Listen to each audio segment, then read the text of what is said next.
They told me you were busy. Thanks for seeing me. It's been a long time. 5 years. When you left the bank, I remember Bill saying that you got a job in a law firm. How is Bill? Is he okay? No. Jimmy, he's not. It started slow. He would forget things. Like amnesia? No. He's delusional. Bill's schizophrenic. I'm sorry. He's been like this for almost 5 years. I can't care for him alone anymore. There's a home, a mental institution. I put him there 2 years ago. Tell me how I can help. For the most part, he's lived there without any problems, and then, about 8 months ago, he fell out a window. He fell out a window? On the 7th floor. Oh my God.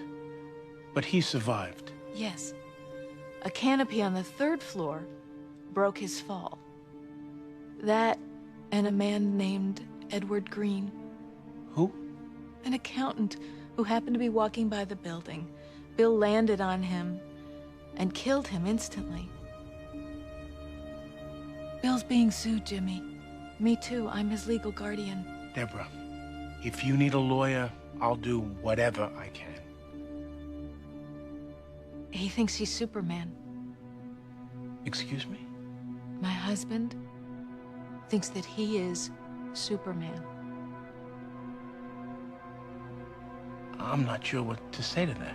I know it sounds absurd, but it's not. In his mind, he really believes it, Jimmy. And what scares me? I don't think he fell out that window. I think he was trying to fly.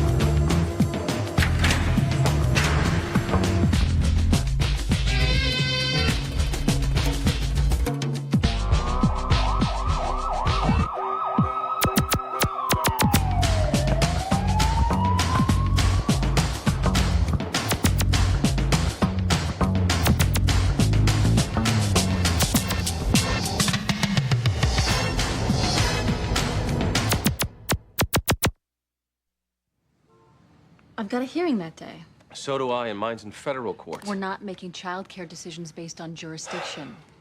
Please, I need you to help me this one time. We need to find a new babysitter. I understand, but I've got a full plate. So do I, but that never seems to count.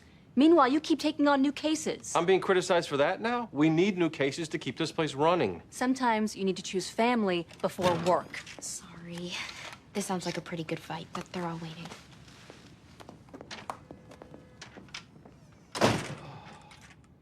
The Munces need our help. A lot of people need our help, Jimmy. But I know these people. Bill Muntz was my friend. So why are they just hiring you now? The hospital told them they'd work out a settlement with the victim's wife, but they couldn't make a deal. So it's going to trial. When? 2 days. You can't just jump into a complicated tort case on 2 days' notice. It's not complicated. Everybody agrees he's nuts. Everybody agrees he pancaked the guy. We're talking about priorities. Taking on new clients when you already have cases that need your attention. It won't take that long, I promise. Defending a wrongful death case means no contingency. These people got nobody else to turn to.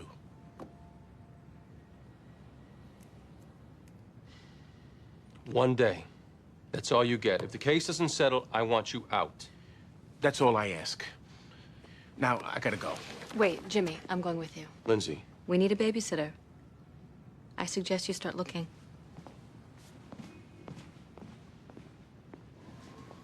Bill's been deeply affected by this. He sees himself as Superman. Heroes don't kill innocent people. Did you tell him we were coming? Yes, of course. What should I call him? Bill or Superman? Normally, Bill. We do our best here not to indulge the delusion. When we do, it's only to keep him calm. Won't the medication help him with that? To some extent. But Bill's not responding to the current drugs. I wish I could say he's improving, but he's not. So the Bill Muntz I knew... Is almost completely gone, Mr. Beluti. But he's still there. He still has rare moments of lucidity. You need to understand. Bill Muntz is mentally ill. That means he can be unpredictable, even unreasonable.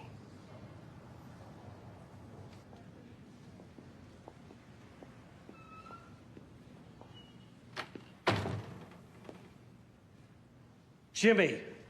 Bill.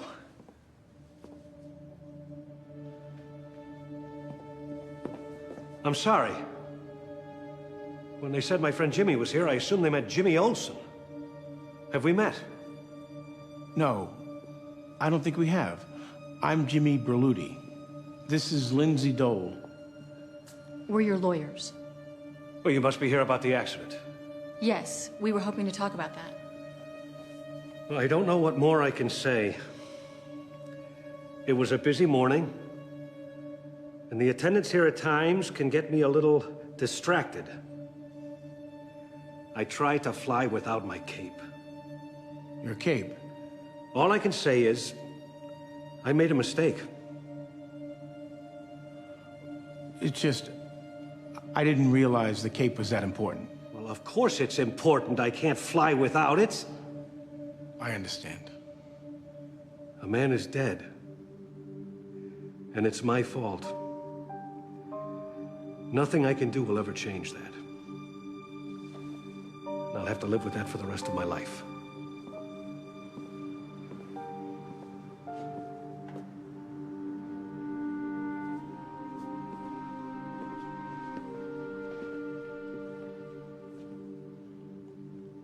Actually, you may not remember me, Bill, but you and I once knew each other. I didn't keep in touch. I'm sorry about that. But you and I, we were friends.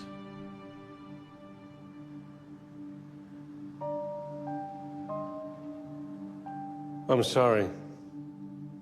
I don't remember. It was a long time ago.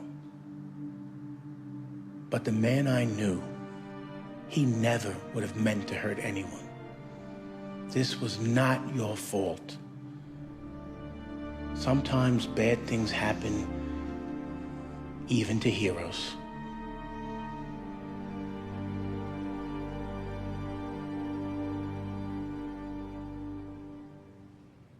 Aren't you concerned about the effects a trial might have on him? Yes, for Bill's sake, I prefer we settle.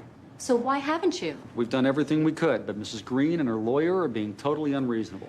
The woman is entitled to something. Her husband was killed. Sure, but she's suing for $15 million. We offered her $1 million. She won't settle for less than $3 million. You don't have insurance? Of course we do, but we're worried our carrier will drop our coverage if we get hit for too much. If that happens, we're finished.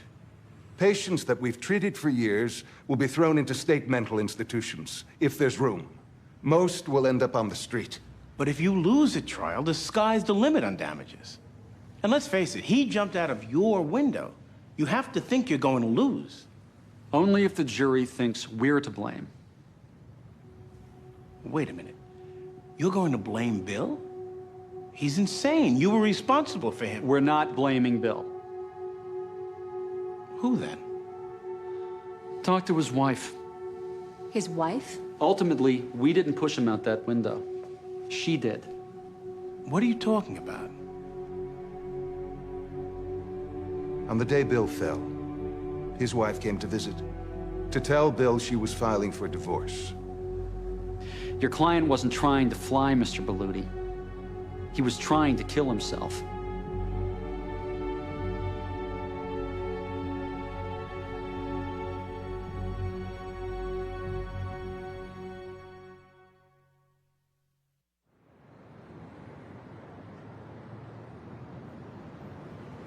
Why didn't you tell us? I'm sorry. I didn't think they knew. Deborah. I've talked to their lawyer a dozen times. He never said anything about the divorce. Look, I'm not exactly proud of myself. We've been married for almost 14 years. For the last 5, I've been watching him fall apart, praying that he gets better. Deborah, you don't need to. I know I'm supposed to love him. Stay with him. And I swear to you both, I have tried, but you don't know what my life has become. Do you think this was a suicide attempt? Is that what they're planning on saying? Yes. You can't let them. Please, you cannot let Bill hear that. They let the Munsters think the case would settle. There wasn't gonna be a trial. So Deborah and Bill walk into court unprepared and get slaughtered with the judgment. What are you gonna do now? Well, Plan B. What exactly are you getting at? Well, Mrs. Green isn't the only one who's been hurt by this. The Munsters have too. Emotional distress, pain and suffering. Put the blame where it belongs. So you think we should sue the hospital? Damn right.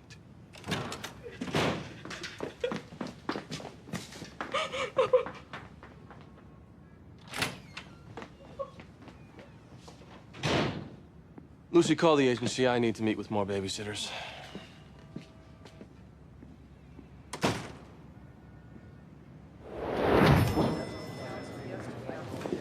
Will the judge let you do that? Sue the hospital? We hope so. It's probably our only shot at winning, but it is dangerous. The hospital will come after you and Bill. I don't know how much he can take. you need to understand, if you're found liable, you could lose everything, including the money to pay for his care. Okay. He's been waiting for a while. We should go in.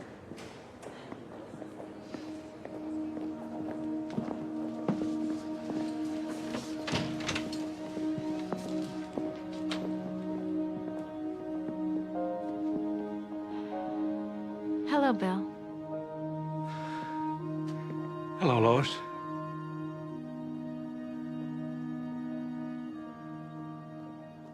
We're not going to deny what happened. We're just going to say you weren't to blame. Okay. One more thing. If we can get the judge to go for it, we want you to wear this Superman outfit. I saw the complaint. They name Muntz, not Superman. Muntz is the one on trial.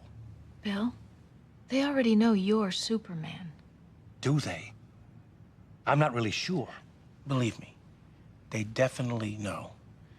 And having the jury see who you are, it could help explain to them how this happened. Really? How? Superman is an icon. America loves you. Yes. Which is why I won't wear the outfit. Superman is a role model. He shouldn't be seen on trial. As a matter of fact, now that they know Muntz is Superman, I'm gonna need your help to change my name. Ms. Dole, I don't like surprises. Filing a cross-complaint on the day of trial constitutes a surprise. Your Honor, we've only recently got on this case. Mr. Klein, what does the plaintiff have to say about this? Let them point fingers at each other, so long as my client gets what she's entitled to.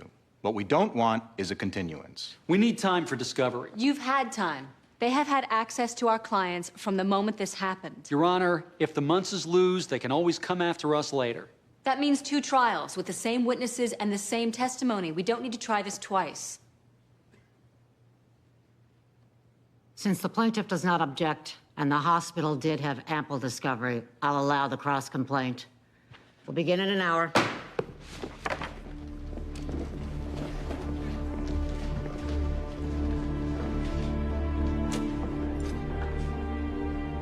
You asked if I was worried that a trial could devastate Bill. The better question is, are you?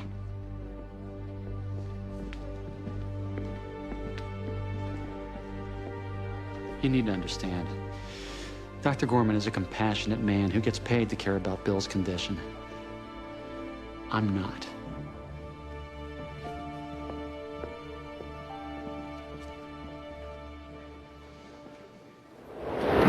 How long were you and Mr. Green married? In August, it would have been 23 years. You must have loved him very much. Yes, Mr. Klein, I loved my husband. Tell us what happened, Mrs. Green. I met Ed for lunch at 12, and when we were done, we decided to walk a few blocks to his office. And when did you realize that something was wrong? I slowed up for a minute to look at a dress in one of the windows. Look, I don't want to hear this. It's okay, Bill. And I heard a scream. and I saw a man, that man, lying on the sidewalk. He was wearing a Superman costume. And what happened to Ed, Mrs. Green? His neck was broken. I knew he was dead. Thank you. I have nothing further. Mr. Berluti? Mr. Aldridge? Your husband was an accountant. Yes. An accountant who earned $45,000 a year? So? So you're suing for $15 million in damages. The truth is, Mrs. Green, your husband was 53 years old. It would have taken him over 300 years to earn that kind of money. My husband was killed, Mr. Aldrich. Yes, because that woman chose to be reckless. Objection. You don't really believe that we're to blame for his death? Objection. Overruled. This isn't right. I don't like this. Bill? She didn't care about ending her own marriage. Do you think she cares about ending yours? I don't know who is to blame, Mr. Aldrich. All I do know is that my husband is dead. And no amount of money can make that right.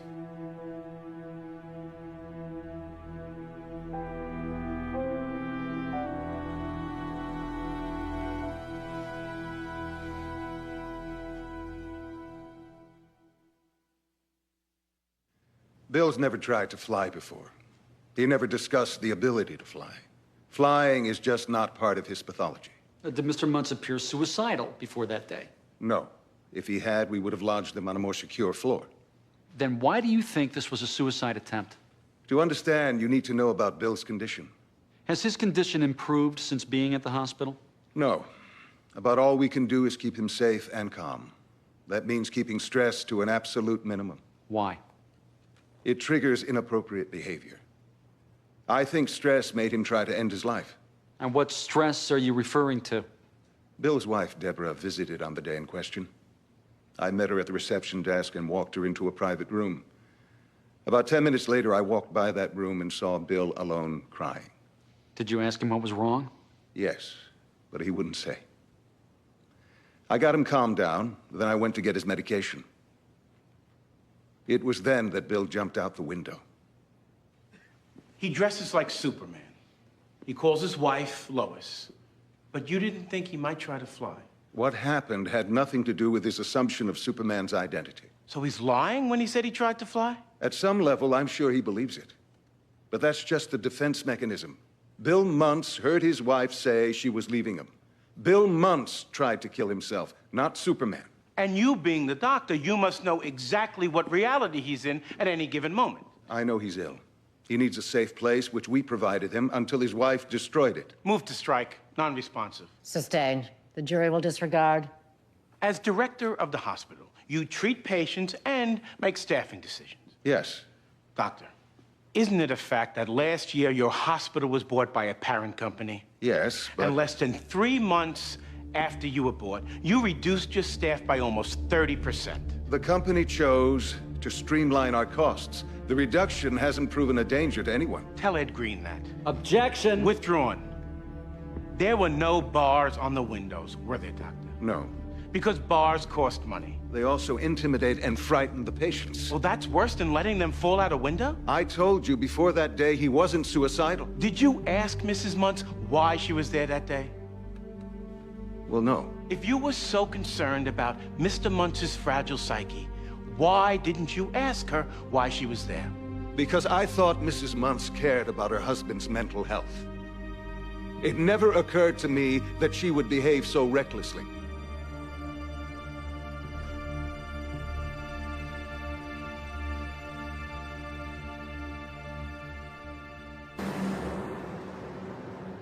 I love kids. I have 6 of my own. 6? They're older than you. Are you two planning to have more? Oh, no, we're not. Ever been accused of misconduct with a child? No, of course not. Have you ever been arrested? Bobby. No! Any problems with drugs or alcohol?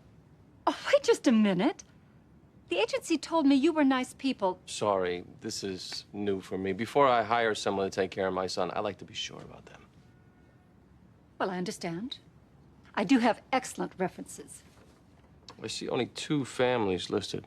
I was with those people for over 10 years without a problem. What about an AIDS test? What? An AIDS test? No, I have not had an AIDS test. Exactly how old are you? I tell you what, I am old enough to know I don't need this. Good luck staying married to this pig.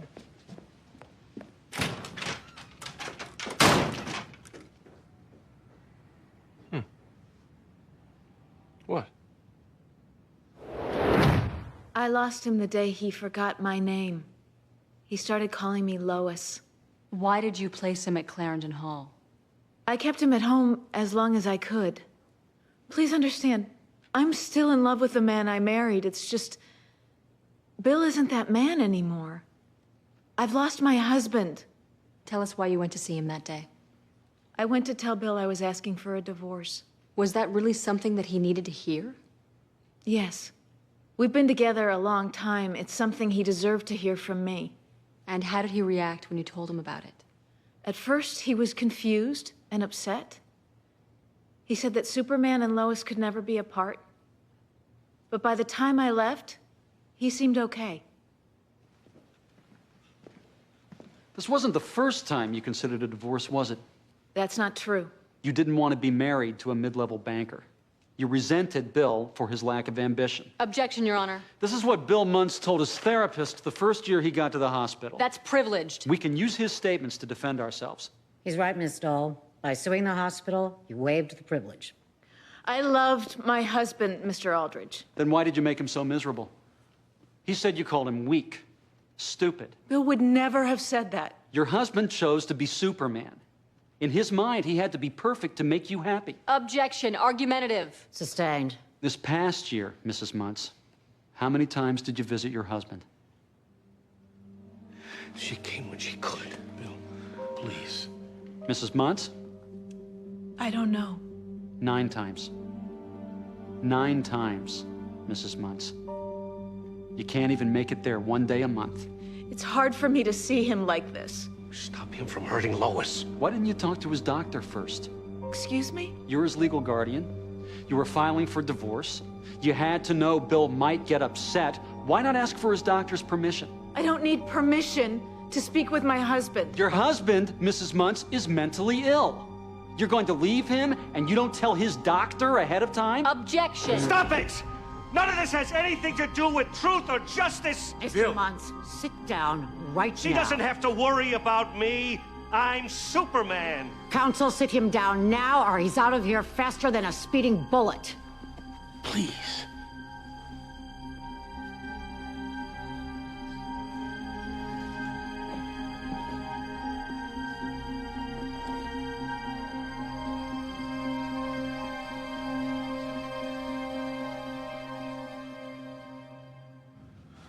I will testify. We can talk about that, but you need to sit down. Attacking Lois like that, we can't let them get away with it. I don't think he should testify. I don't like it either, but you didn't do so well up there. It's risky, I know, but I think we need him to say this wasn't your fault. Bill, are you sure you want to testify? You're damn right. Those sons of bitches!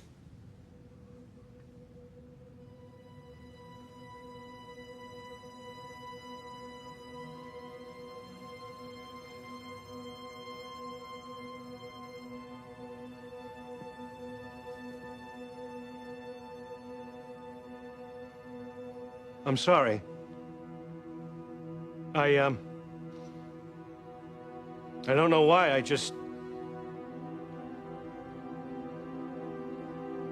I'm going to protect Lois. I'm going to testify. He can't testify. He's crazy. He's a named defendant. He has to be allowed to take the stand. Not if he's incompetent. They say his wife caused him to jump. He's got the right to explain that she didn't. He has no sense of reality, of the truth. He can explain what was going through his mind. That's completely relevant to the question of liability. I hope Mr. Berluti realizes that if his client testifies, I'm going to treat him like any other witness. Meaning what? I'll have no choice but to go after him. The man is not well. You've made him watch everyone he's trusted turn on him. His wife, his doctor. What are you trying to do? Totally destroy him? Is he threatening my witness? No, he's warning you. And so am I. Are you sure you want to do this, Mr. Berluti? Look, if we lose, if the jury hits the Munces with real damages, they won't be able to afford private care. Bill will spend the rest of his life in a state institution and feel responsible for bankrupting his wife. We can't let that happen. I'll let him testify, Mr. Berluti. But I hope you know what you're doing. Flying isn't something I just do. There has to be a reason. So you've flown before? Many, many times.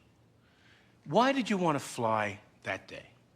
Well, Lois had come to see me. Sorry, who's Lois? The woman seated there. My wife. Why do you think she came to see you? She said she wanted a divorce. But I think she wanted my help.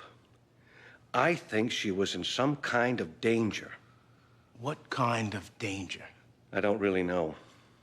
When she left, I watched her from the window, and I was going to follow her from above to make sure she was all right.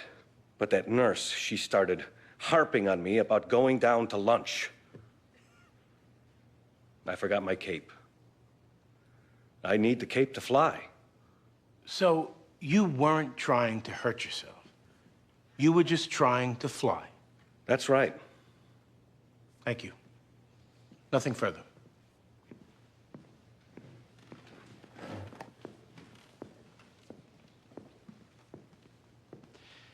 Mr. Muntz, you love your wife. Very much. So when she told you she was leaving you, that was devastating, wasn't it? No. Weren't you crying? At first, maybe. And then I calmed down. When? Dr. Gorman said he found you crying 10 minutes later. Alone. You do remember that, don't you? Mr. Muntz? I remember. Did she say why she was leaving? Objection. Irrelevant. Goes to his state of mind. Overruled. Did she say why she was leaving?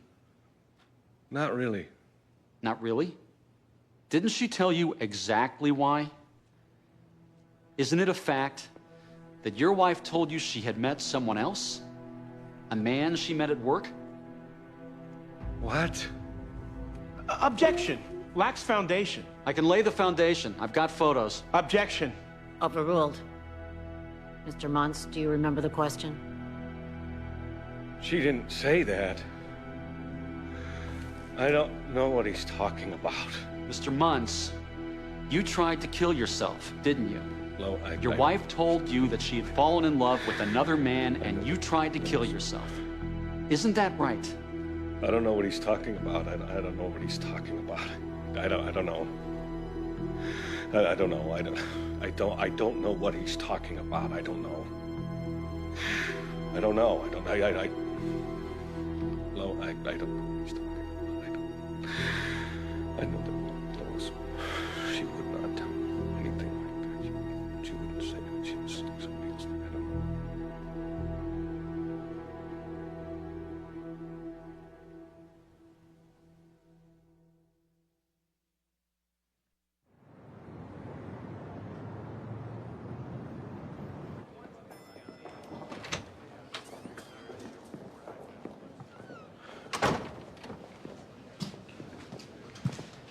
How is he? I don't know. He won't talk to anyone. Can I see him? I don't think that's a good idea. Jimmy, what they said about me meeting somebody else, you have to believe me. I never told him that's not the reason I want the divorce. I understand, Deborah, and I know you were trying to protect him. But hiding the truth? He shouldn't have heard it for the first time in court, and I shouldn't have either. I gotta get ready for my closing.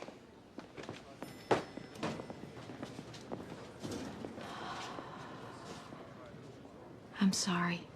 Jimmy gets nervous before his closings. No, he's right. The truth is, Lindsay, I've never known what's best for Bill. I mean, I know I'm not responsible for his disease. Not really. But that lawyer, he was right about one thing. I never appreciated what we had. I kept pushing him to be what I wanted, what I thought he could become. I don't think I ever accepted him simply for who he really was. I should have.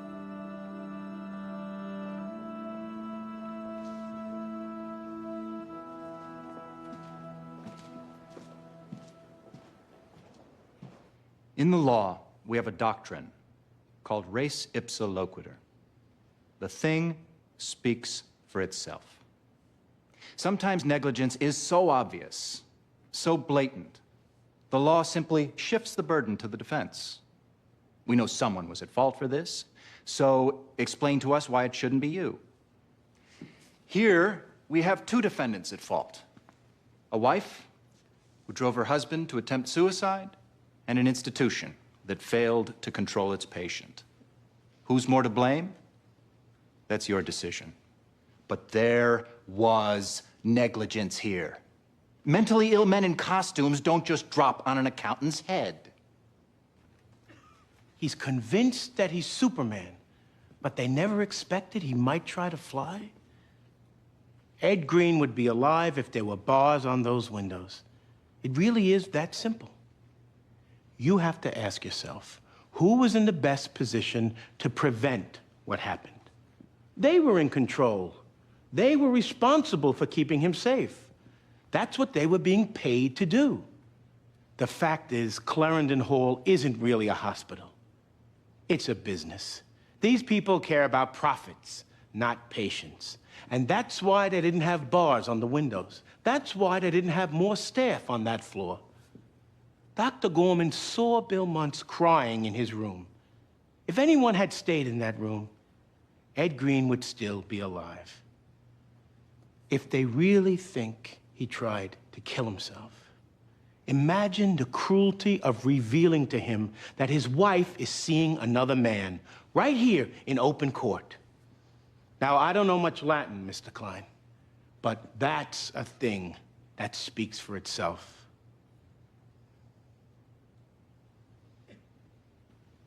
When Deborah Muntz told her husband she was leaving him, it was reckless cruelty. She drove him out that window. Had she told Dr. Gorman, and she had the chance, he would have protected Bill. She didn't do it. That's the negligence that cost Ed Green his life. Our hospital has taken good care of Bill Muntz. For almost 5 years, long after his wife stopped coming to visit, Dr. Gorman and his staff have provided round-the-clock treatment. Don't blame us for the actions of a wife who parked her sick husband at our doorstep and then stopped caring for him. Don't blame us for her neglect and cruelty. We're a hospital. We're in the business of caring for people. But for Mrs. Muntz, this tragedy would never have happened.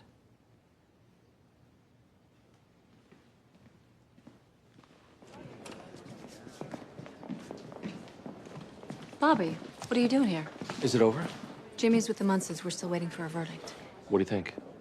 I don't know. An innocent man was killed. The jury's gonna want to blame somebody for that. I thought you might need this. What is it? Mental hospitals from around the country. I made a few calls. A few? There are 15 names here. The underlying ones might be able to take Bill when this is over. The two with the stars by them are your best shots. This must have taken you hours, and with all the work that you've got, why'd you do it? To be honest, I don't know. Let's just say I fell for the guy. There but for the grace of God. Something like that. By the way, I think we've got a new babysitter. You're kidding. You managed to hire one? No, Eugene and Eleanor did the interviewing.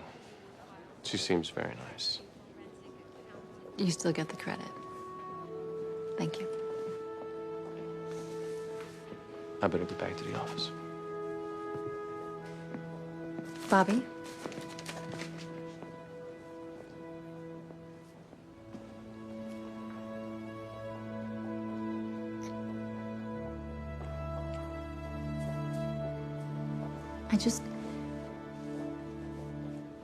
What? I'll see you later.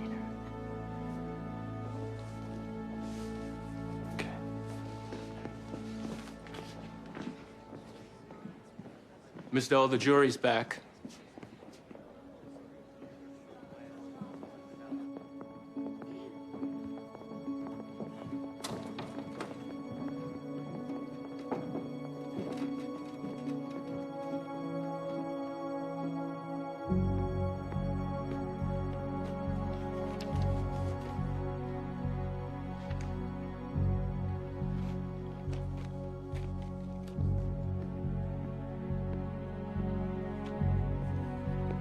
Madam Foreperson, the jury has reached a verdict. We have, Your Honor. What say you? On question 1, do we find the defendant, William Muntz, negligent? We, the jury, answer no. On question 2, do we find the defendant, Deborah Muntz, negligent? We, the jury, answer yes. Quiet. I said quiet. Madam Foreperson, do you have a verdict on question 3? Yes, Your Honor. Question 3, do we find the defendant, Clarendon Hall, negligent? We, the jury, answer yes. We further order that Clarendon Hall pay damages to the plaintiff in the amount of $3 million and that Deborah Muntz pay damages to the plaintiff in the amount of $1. Excuse me, we're not done. Question 4, as to the cross-complaint, we find for the complainants and order the hospital to pay Bill and Deborah Muntz actual damages of $1 and to pay Bill Muntz punitive damages in the amount of $1 million. Your Honor, we move for judgment notwithstanding the verdict and ask that the damage award be set aside. Motion denied. Members of the jury, this completes your service. You're dismissed with my thanks. This court is adjourned. You did it, Jimmy. Thank you so much. We'll appeal until this judgment. Somebody get a doctor! Somebody get a doctor!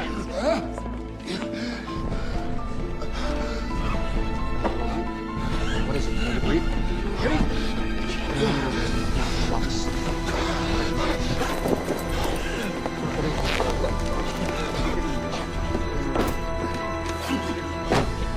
I'm flying to the hospital to get this man a doctor! No, wait!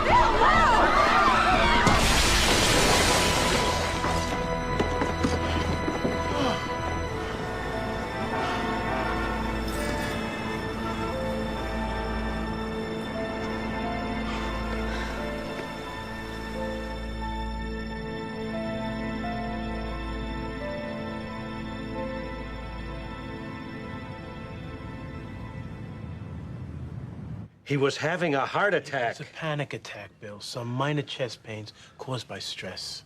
Bill, now that this is over, we need to talk.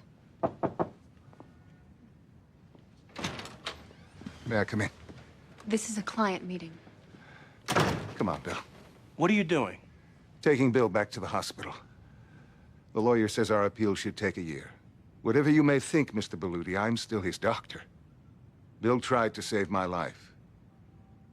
So as long as we remain open, he's gonna have a home.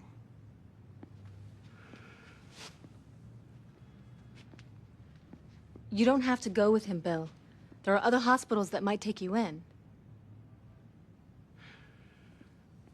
Is it okay to talk to Lois for a second? I don't think that would be a good idea. No. Wait, it's all right.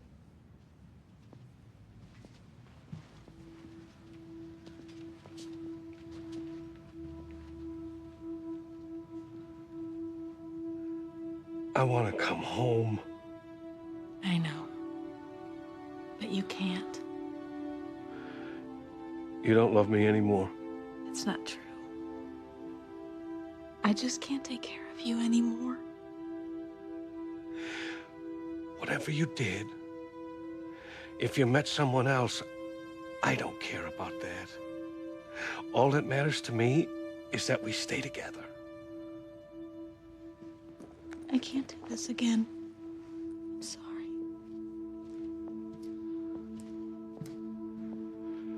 Deborah.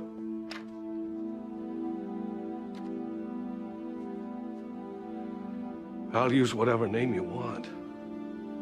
Bill. Listen to me. I won't be Superman anymore.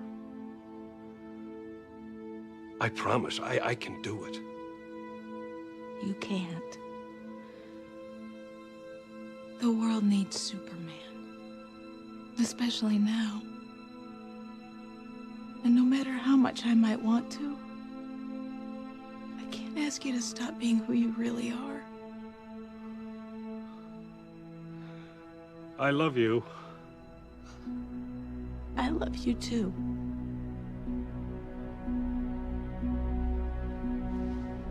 Goodbye. Well, I want to go home.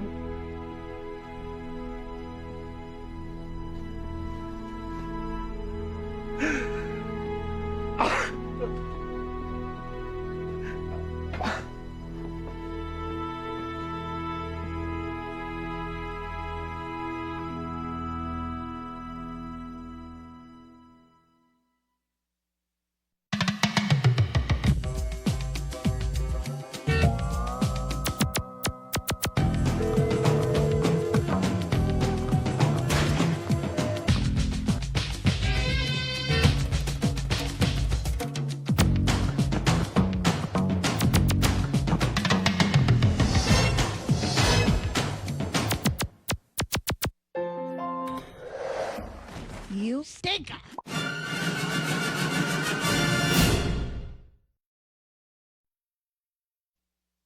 Previously on the practice. Mitchell, come on. I'm going to the favor bank here. I will give you anything. Anything? Take off your shirt. So if I have sex with you, you'll cut a deal. I'm extremely sorry for my inappropriate behavior. Obviously, any deal predicated on a sexual relationship is wrong, and hereby off the table. You know, Mitchell, I am getting the sickening feeling that your offer wasn't pulled because of conscience, but because I wouldn't go for it. Was sex put on the table as part of a plea bargain? Yes, by Miss Frutt. You think that I would resort to making up this kind of story? Eleanor, I'm inclined to believe you, but trust me when I advise you. Let this drop. Don't do any more cases with him. We want you to offer Judge Fleming a bribe. Which brings you to me, is that right? You'd like to make a deal, too? If possible, Your Honor, yes. $10,000. Judge Charles Fleming? What's going on? You're under arrest for accepting bribes. I have done nothing illicit. What I did do was expedite cases that came before me. If I benefited from such, well then, so be it. You have cast out the dirty judge. Justice is restored.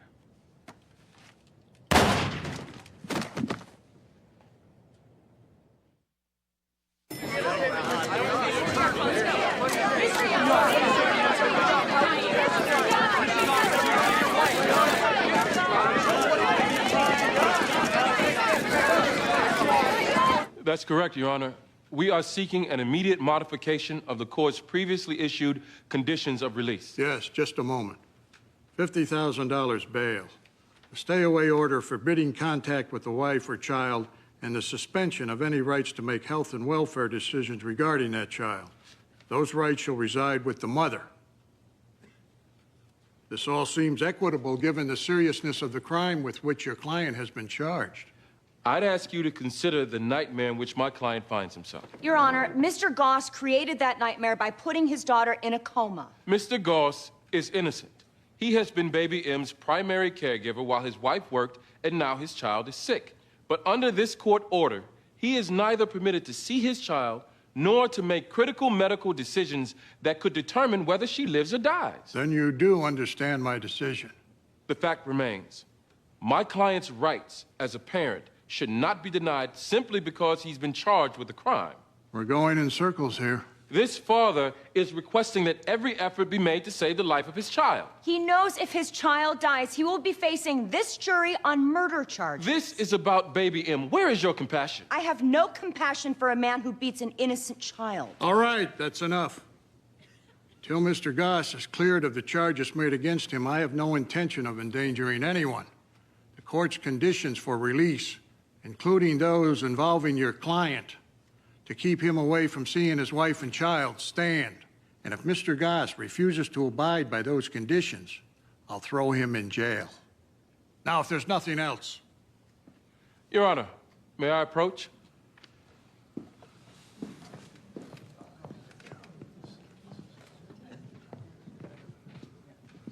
For the record, I'd respectfully point out that you and the late Judge Fleming were close friends.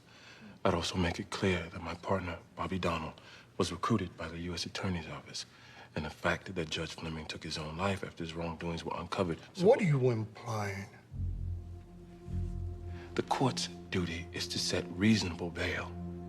And perhaps you have undue prejudice towards my client, since you may wrongly assume that Mr. Donald was somehow responsible for Judge Fleming's death. I move that you recuse yourself. Mr. Young, I lost a dear friend, and for that I'm saddened. But hear me now. Don't you ever walk into my courtroom and insult my integrity. Otherwise, I'll find you in contempt so fast your teeth will spin. Your motion is denied. We're adjourned until tomorrow, when this trial will begin.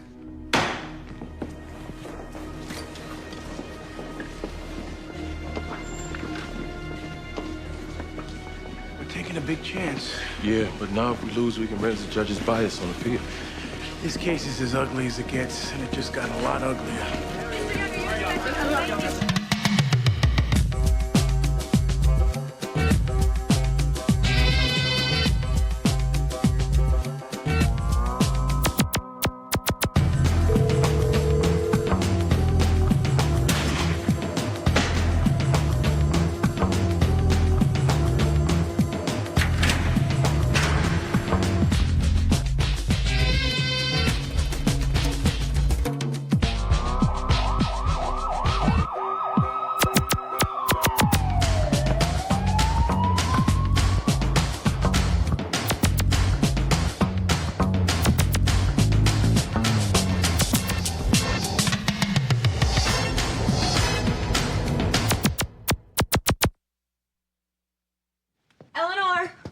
Wait. The assault case you're handling this morning. My office is shorthanded, and I had to assign another ADA. I don't care who I'm up against. It's Mitchell Wheeler. Helen? Do I have to remind you he offered my client a reduced sentence in exchange for a look at my breasts? I know, and Judge Kittleson said the two of you shouldn't be trying cases together, but I don't have a choice. Well, obviously, I don't have a choice. Eleanor, I promise, if he so much as makes one single inappropriate remark or looks at you in any way that resembles sexual harassment, I will severely reprimand him. Yeah, well, I'm sure he'd like that if a spanking was part of the bargain.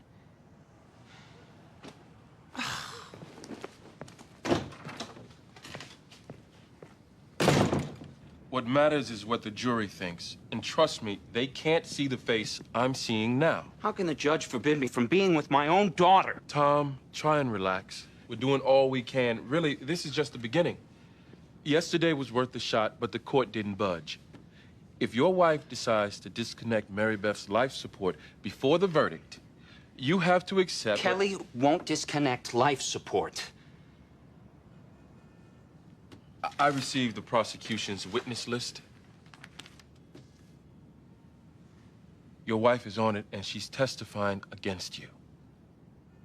We have to cross-examine her. No. She's been through hell already, and I don't want her going through any more. Tom, try to understand I said no, damn it!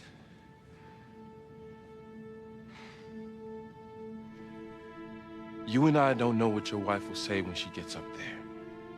And right now, you're the one on trial.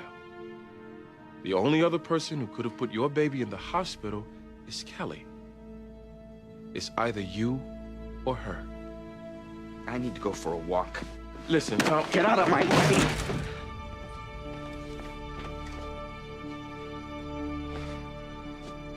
Eugene, I wasn't trying to,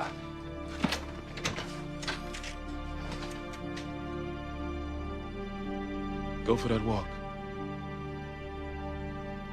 And I don't want to see you till you've calmed down.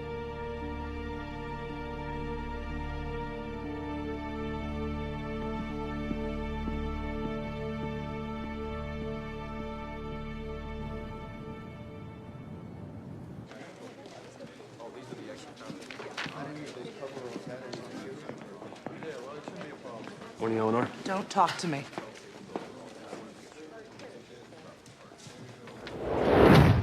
And Ms. Kim, what do you do in the cosmetics department? What's your job? I offer samples of perfume How do you offer those samples? with just a small spray. That's not how she doused me. Miss McIntosh. Perhaps you can demonstrate. A small spray, like this. Ms. Kim, when you offered the defendant a sample, what happened? She became angry. She told me to back off, then she knocked the bottle from my hand. It crashed to the floor and glass went everywhere. I needed 4 stitches on my ankle. Would you indicate just who threatened you? There. Thank you, Ms. Kim. Nothing further, Your Honor. Miss Kim, would you please step down? Your Honor, with your permission, I'd also ask that my client come forward as well. Perhaps by reenacting what happened, the jury would get a better sense of what went on that day. Your Honor, the defendant hasn't even testified yet. This is going to confuse the jury. I'm only asking that the court extend the same courtesy to my client insofar as a demonstration goes. Get at it, Miss Frett. Miss Kim, if you will. Your testimony was that my client approached, and for no apparent reason, she became belligerent.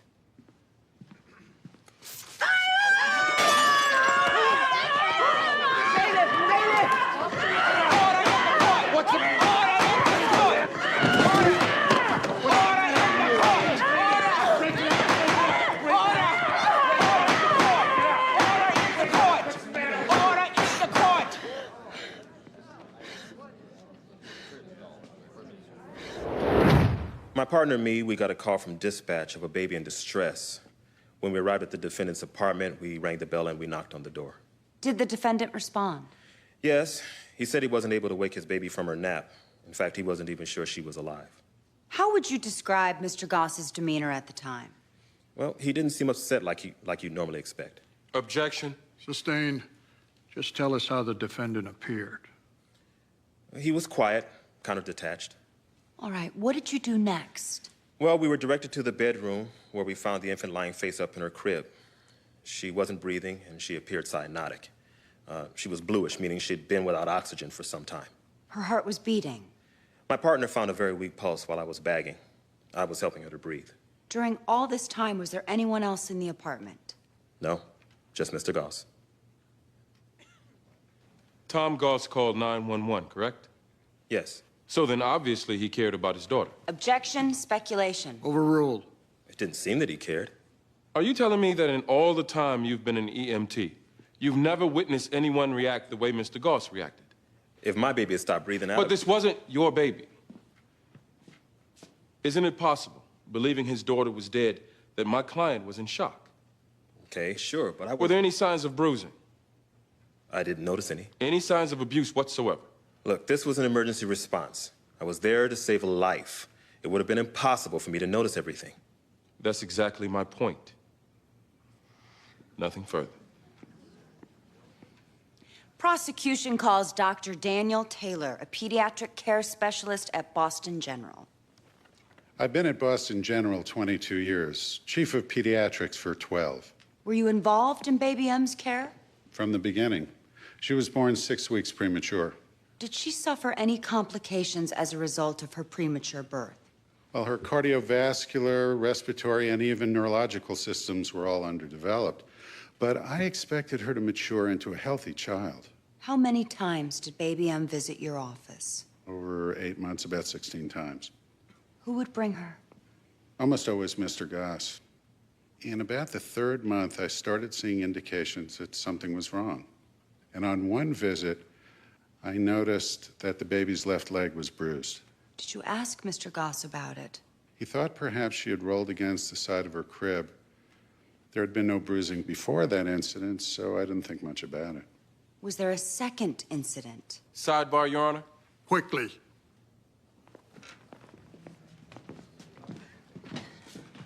We've been over this pre-trial. She can't bring up the prior bruises.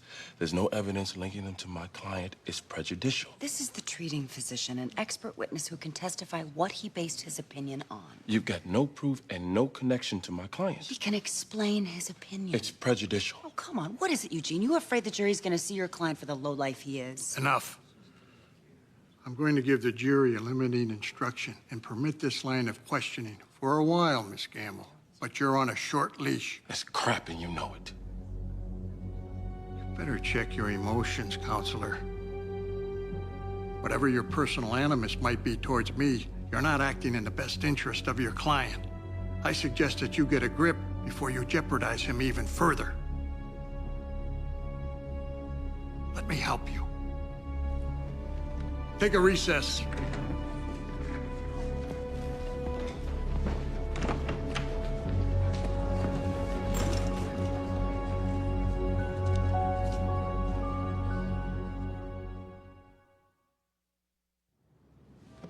She'll be fine.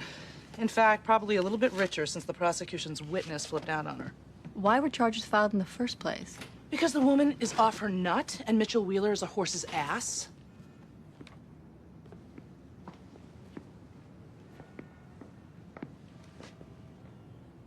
What do you want? 2 minutes. Please.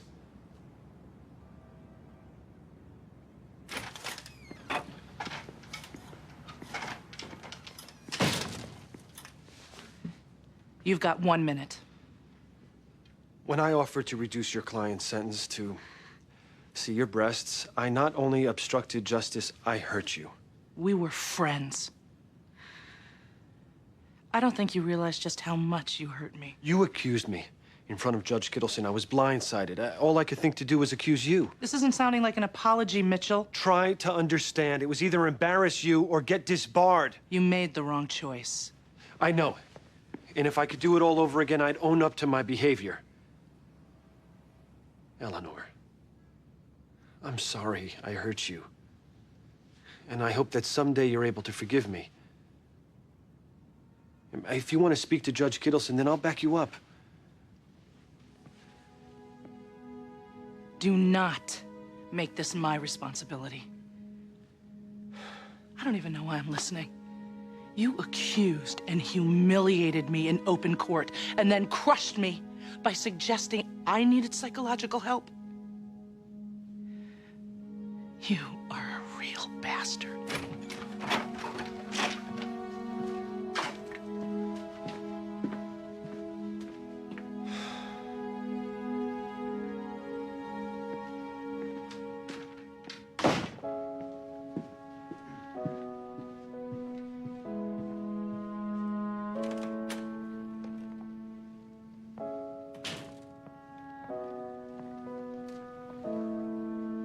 I don't want you asking me if I'm okay. All right. So, doctor, it was your phone call to social services that resulted in the defendant's arrest. Yes, there was a second incident. This time there was a more pronounced set of bruises. What did the defendant say? He made no explanation, and that concerned me. I made a notation in the file and said I wanted to see Baby M after 1 week instead of the usual 2. Unfortunately, that appointment was never kept. Please tell the jury why. Baby M was rushed to the hospital before that day arrived. When I was notified, I went immediately to the emergency room myself. You can imagine what I felt when I saw that this child had nearly been murdered. Objection. Move to strike. Sustain. The jury will disregard. Just tell us what you observed. We did a CT scan which showed severe swelling of the brain. The kind of swelling we'd expect when a child is shaken violently. In addition, baby M's arms were bruised, consistent with being held tightly in that area. But most telling was the bilateral retinal hemorrhaging.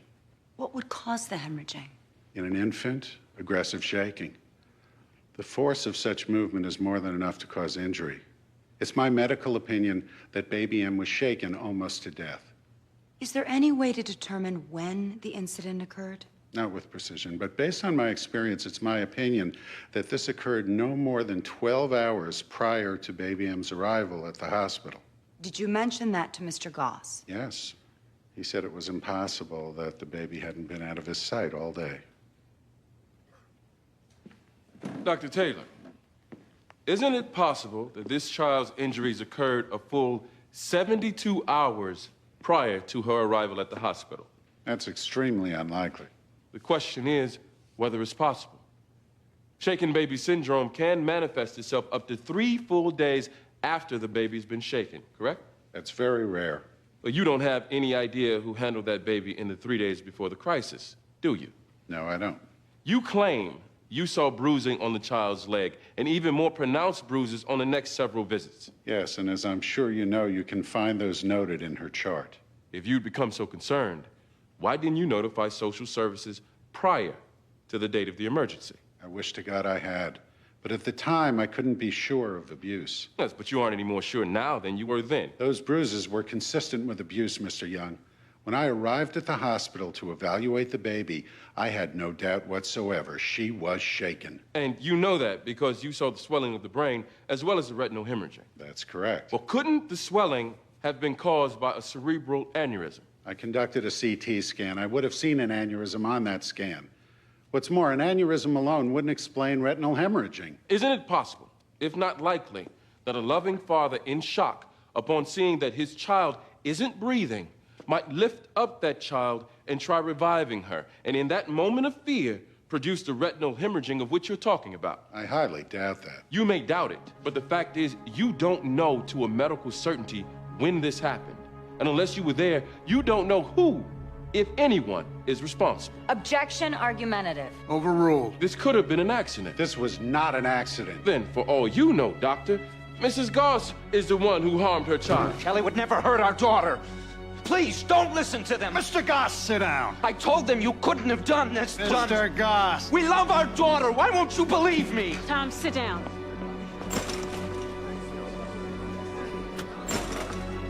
Sit down.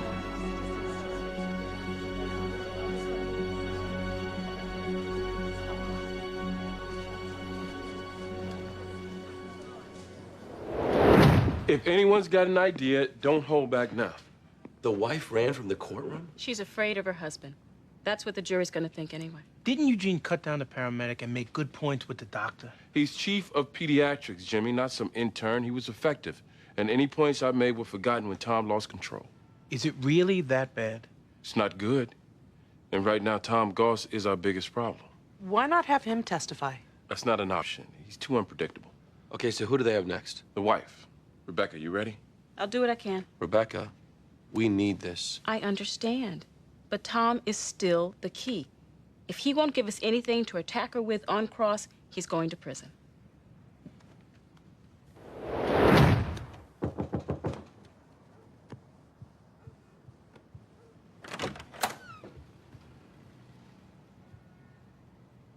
Are you stalking me now? I need to speak with you. I've been standing outside for over an hour. You're pathetic, you know that? Come in and warm up before I kick you out.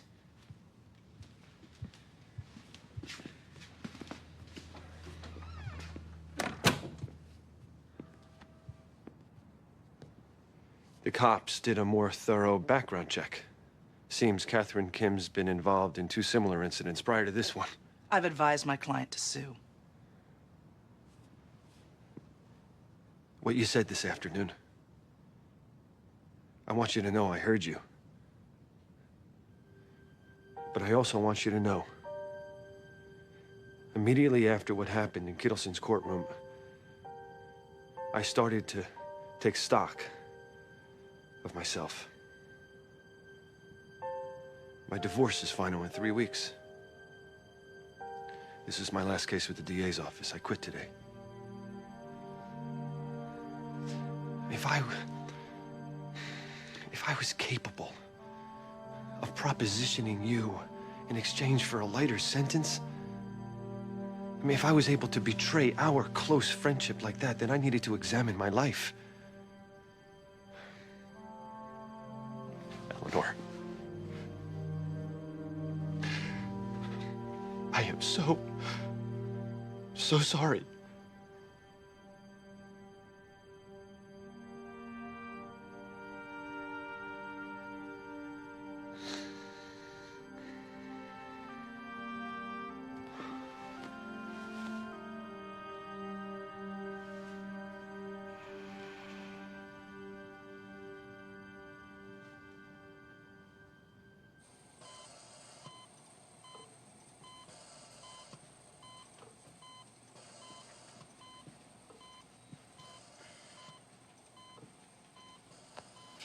Oh, I'm sorry. I didn't mean to startle you.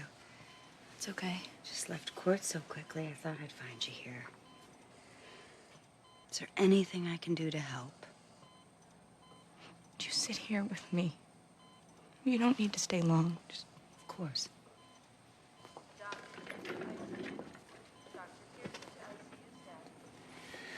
I keep hearing Dr. Taylor about how Mary Beth will probably never walk or talk. Is that a life? God, maybe things would have been different if I had just... Look, you can't blame yourself for your daughter being in a coma. I don't know what to do. Well, right now, there's no reason to do anything. If I take her off the respirator... I'm suggesting you wait. Should I talk to Tom? You can't. There's a restraining order. What's wrong? What's happening? What's happening? Somebody get a doctor! Somebody, please! Help! Somebody, Okay. She has a low-grade temp. Check it now. What's happening?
Wow. The most bizarre thing just happened. I thought I saw Mitchell Wheeler running out of here, half-dressed. That was Mitchell, and I know what you're gonna say. I don't know what I'm gonna say. I know. It seems crazy. I was in love with Mitchell all through college. We were really close. You know, we studied together, we slept on each other's couches. He flirted with me all the time. But he always had some trophy girl on his arm. And then last night, it was just about so many things. Validation for all of those years that I loved him. And he made me feel desirable, that maybe something like this is possible for me. But honestly, I have no idea what I'm doing. If it's what you wanted, I'm happy for you. But Eleanor, after what he did to you, It's none of my business.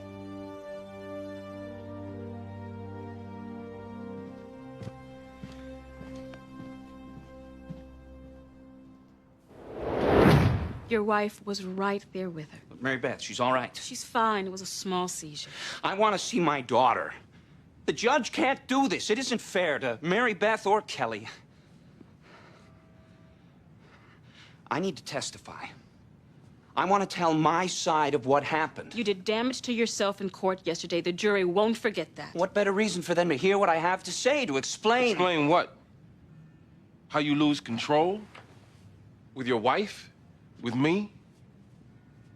With your daughter?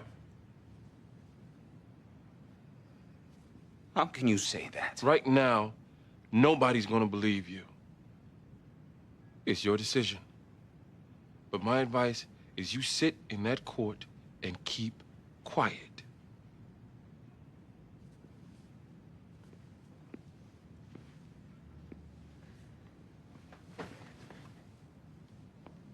The DA is putting your wife on the stand today.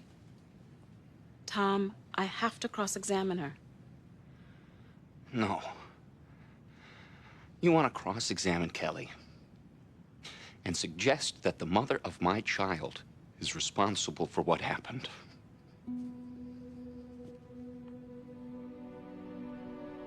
Tom, did you hurt your baby? No. Can you look me in the eye and tell me your wife didn't?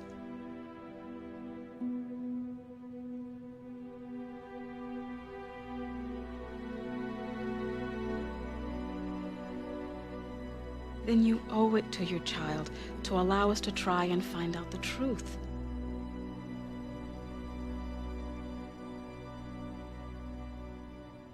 Diane Dolan Fred? Yeah, just one moment. It's the doctor from Boston General returning your call. Oh, great. Hello. Hi. Thanks for calling me back. Yeah, he's sitting right here. Oh, good. Great. What were you able to find out? Uh-huh. Hey, Zoe. Your nanny canceled too? Yeah, 5-car accidents got the Fitzgerald backed up to Brookline. I told her not to bother. Where you going, half day? Half-day seminar, Rent Crisis Center. Well, who's gonna answer the phones? I told you about this a week ago. Honey, will you take the baby? I'll try not to be too long. Eleanor, we're going to Boston General. Wait, is something wrong? Nothing. I need your bad cop for my good cop. Why am I always the bad cop? I'll explain on the way. Here. No, wait. Your wife has asked me to help. He needs a diaper, okay? Hey, and if she's hungry, there's snacks in the bag.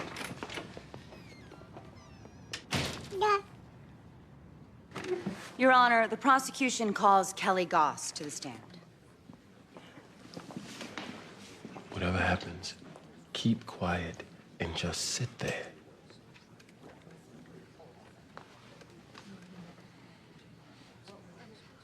The baby was crying a lot.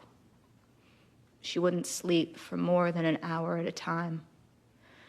And with the visits to Dr. Taylor's, the bills, Tom and I were falling apart. How did Tom adjust to his new life? Not well. After losing his job, he always seemed to be on edge.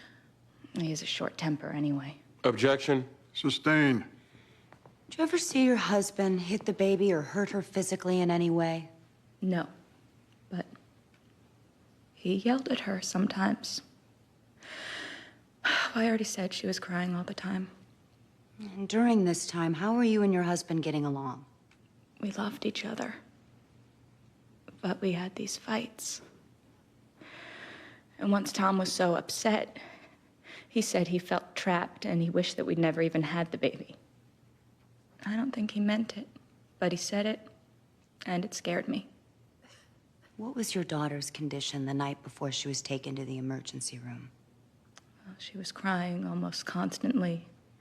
We were up most of the night. Finally, about 4 in the morning, she quieted down, and I didn't see her before I went to work the next day. When was the next time you saw her? That night at the hospital.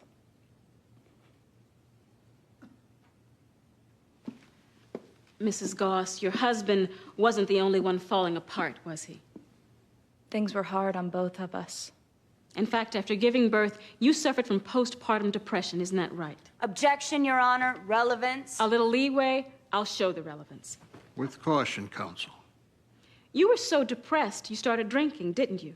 My drinking was never a problem. You were reprimanded at work. You nearly lost your job. I hated my job.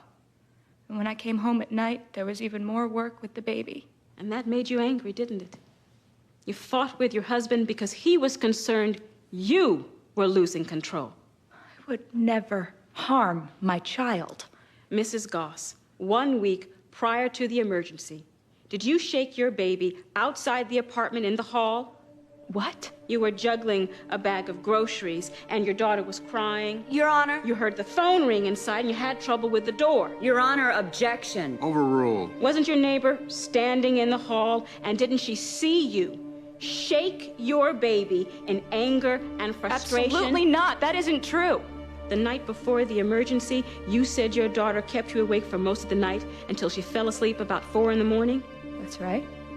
Mrs. Goss, weren't you the last one to look in on your child that night? Your daughter was crying when you went in, but she wasn't crying when you came out. Your little baby didn't cry the rest of the night, did she? Or the next morning, when, by your own testimony, you left for work without even going back into that room and checking in on her. I would never, ever hurt my baby.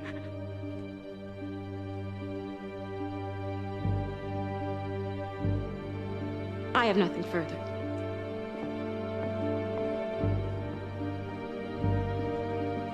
Before any redirect, we'll take a 20-minute recess.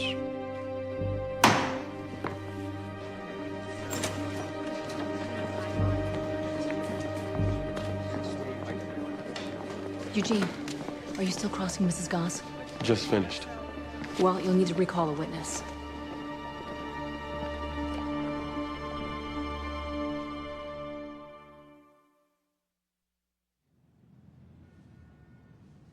You confirm this?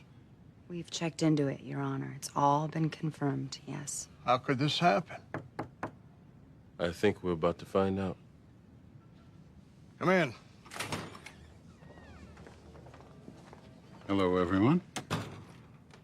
Dr. Taylor, I ask you here because there's been a development. Ms. Gamble? Baby M had a seizure last night and again early this morning. Apparently, the hospital ran some tests. On whose authority? I wasn't informed of any of this. On the authority of Kelly Goss. The tests show the baby actually suffers from meningococcemia. Did I say that correctly, Dr. Taylor? The illness presents with most of the same symptoms. Look over the record if you like. A spinal tap revealed diffused encephalitis.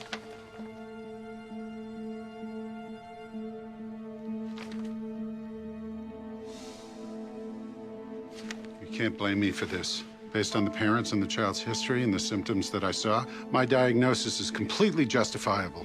You blew it. What gives you the right to tell me that If you'd caught this early, a simple course of antibiotics would have been enough. But you didn't catch it because you didn't look, and you didn't look because you'd seen enough. As far as you were concerned, the parents were not only suspect, the father was guilty, and as a result, you almost killed their child.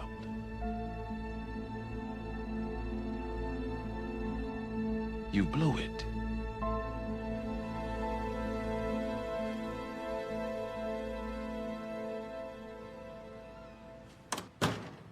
You don't waste time. Hey.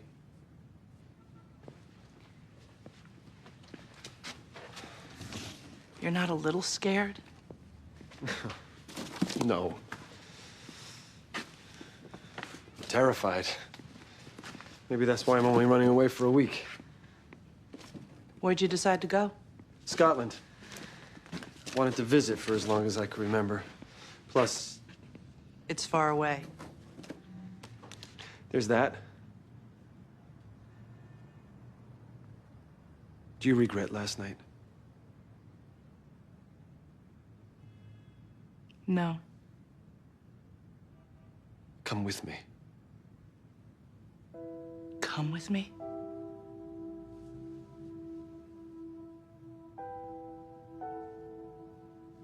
There was a time that I would have sold my soul to hear you say that to me. Come with me. Mitchell. I don't trust you. I may love you, but I don't trust you, not now. Ellie, I've wasted so much time. But you have to forgive me. It's not a question of forgiveness. You have that, or I wouldn't be here. And I can't believe I'm saying this after all these years. But I am not willing to risk myself or my daughter for something I have never been able to trust in the past.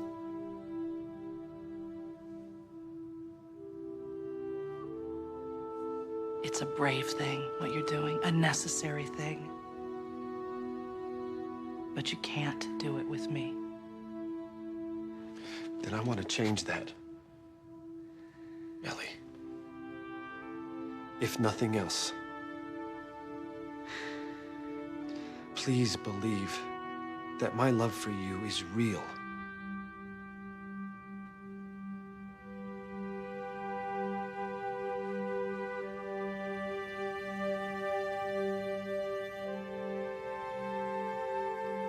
I hope you find what you're looking for.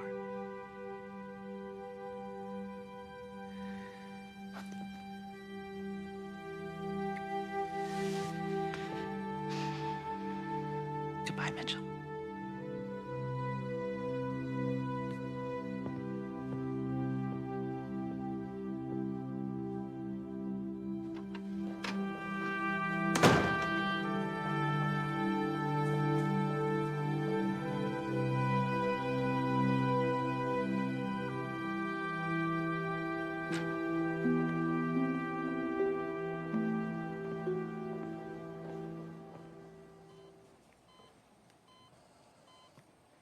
Six years ago, I took my grandmother off life support.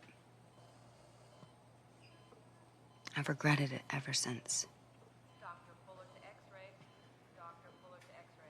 You wondered if this is a life? Kelly, you and your husband created this life together. And although I can't even imagine how painful it must be to see what's happened, and to know she won't get much better, she's still your baby. This sickness and Dr. Taylor, this case, it almost cost you your daughter and your marriage. I don't know. Maybe too much has happened between you and your husband, but oh, at least try to get through it together.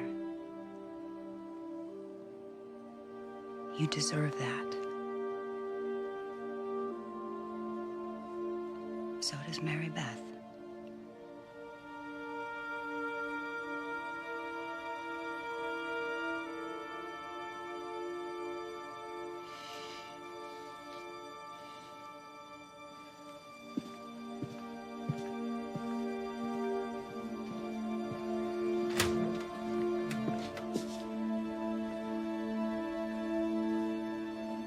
Good luck, Mr. Goss.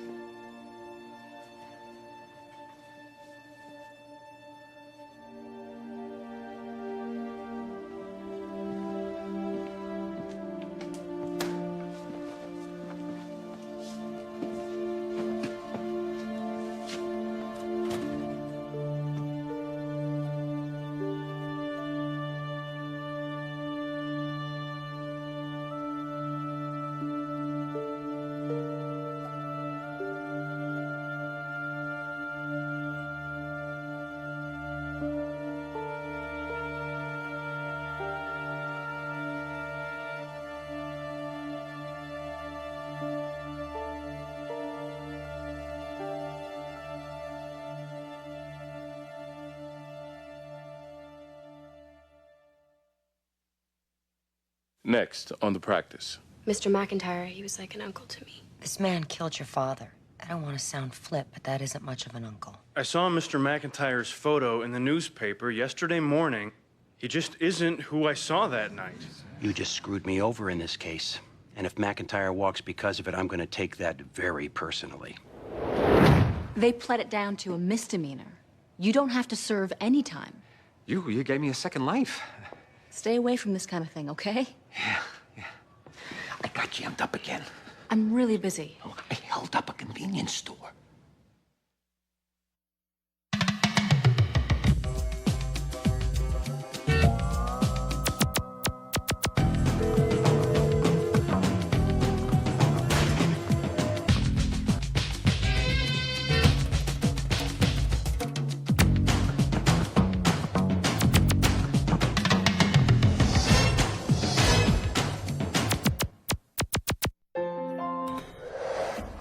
You stink.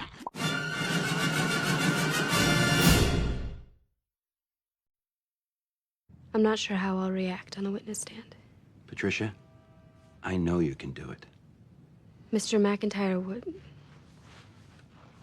He was like an uncle to me. This man killed your father. I don't want to sound flip, but that isn't much of an uncle. But you said that he was linked to organized crime. You said that he's killed before. And I've tried convicting him once before. So I'm taking a real personal interest in this case. But you have to remember, the judge ruled McIntyre's priors inadmissible. The jury can't hear about his record. Look, there's something else we should discuss.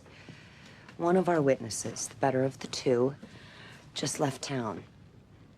Her mother's in critical condition after a car accident in Florida. Meaning? Well, if we're unable to get her back in time, we'll be depending even more on your testimony, as well as the testimony of the other witness, Charles Rossi. Mr. Rossi. Charlie's good enough. Bobby Donald. Appreciate you coming in. Please sit down. It's been a long day. I'll get straight to it. We've been trying to get a hold of you for over 2 months. Suddenly you call out of the blue and ask to see us right away. What's going on? I'd never been asked to be a witness in a trial, so I didn't know what to do, but the guy I fingered for the murder, he didn't do it. What do you mean, didn't do it? He's not the guy. Look, I originally picked him out of a bunch of photographs, and I was wrong. And how did you come to realize this? Today's newspaper. I saw McIntyre's picture. The guy that night, he looked different. Did you tell the district attorney? No. I wasn't sure where to go. You are the ones representing McIntyre, right? Mr. Rossi, Charlie, you testified before the grand jury that you saw our client leaving the scene of the crime. Now you're telling me that you were mistaken. What's to say you won't change your testimony tomorrow when you take the stand? Mr. Donald, this guy, McIntyre, didn't kill anyone here. And I don't think someone should go to jail for something they didn't do.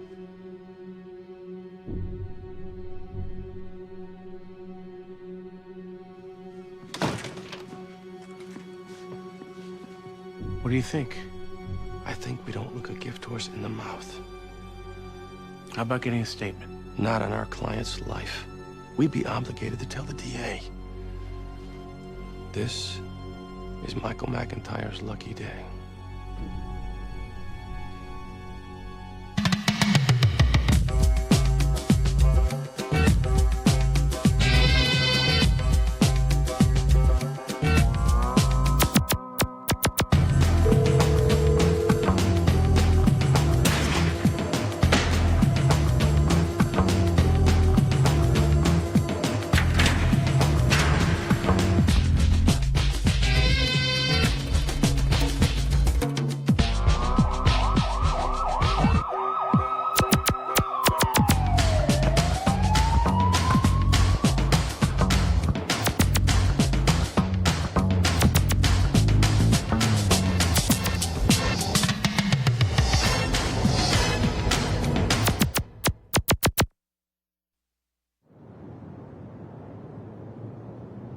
We have been over this.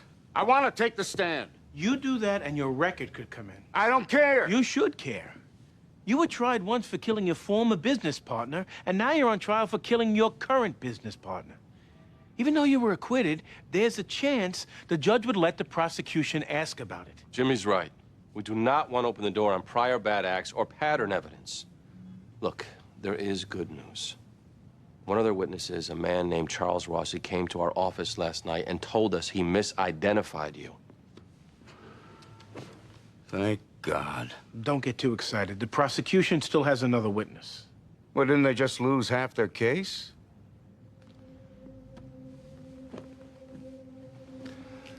Michael, we need to ask. Any idea why this witness is backing off his ID? You think I threatened him? I'm sitting in prison. As officers of the court, we can't get involved in any kind of conspiracy to threaten a witness. Look, I hung with the wrong kind. I made some big mistakes. But I haven't been connected to any of that in years. Then why would he come to us instead of the DA? How do I know? I don't know. For the last time, I didn't threaten anyone. Okay. No, it's not okay. I need to know that you're gonna be there, fighting for me. Michael, you hired us to do a job.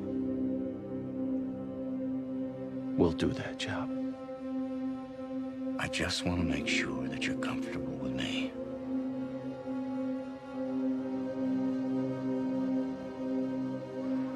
Philly, what happened?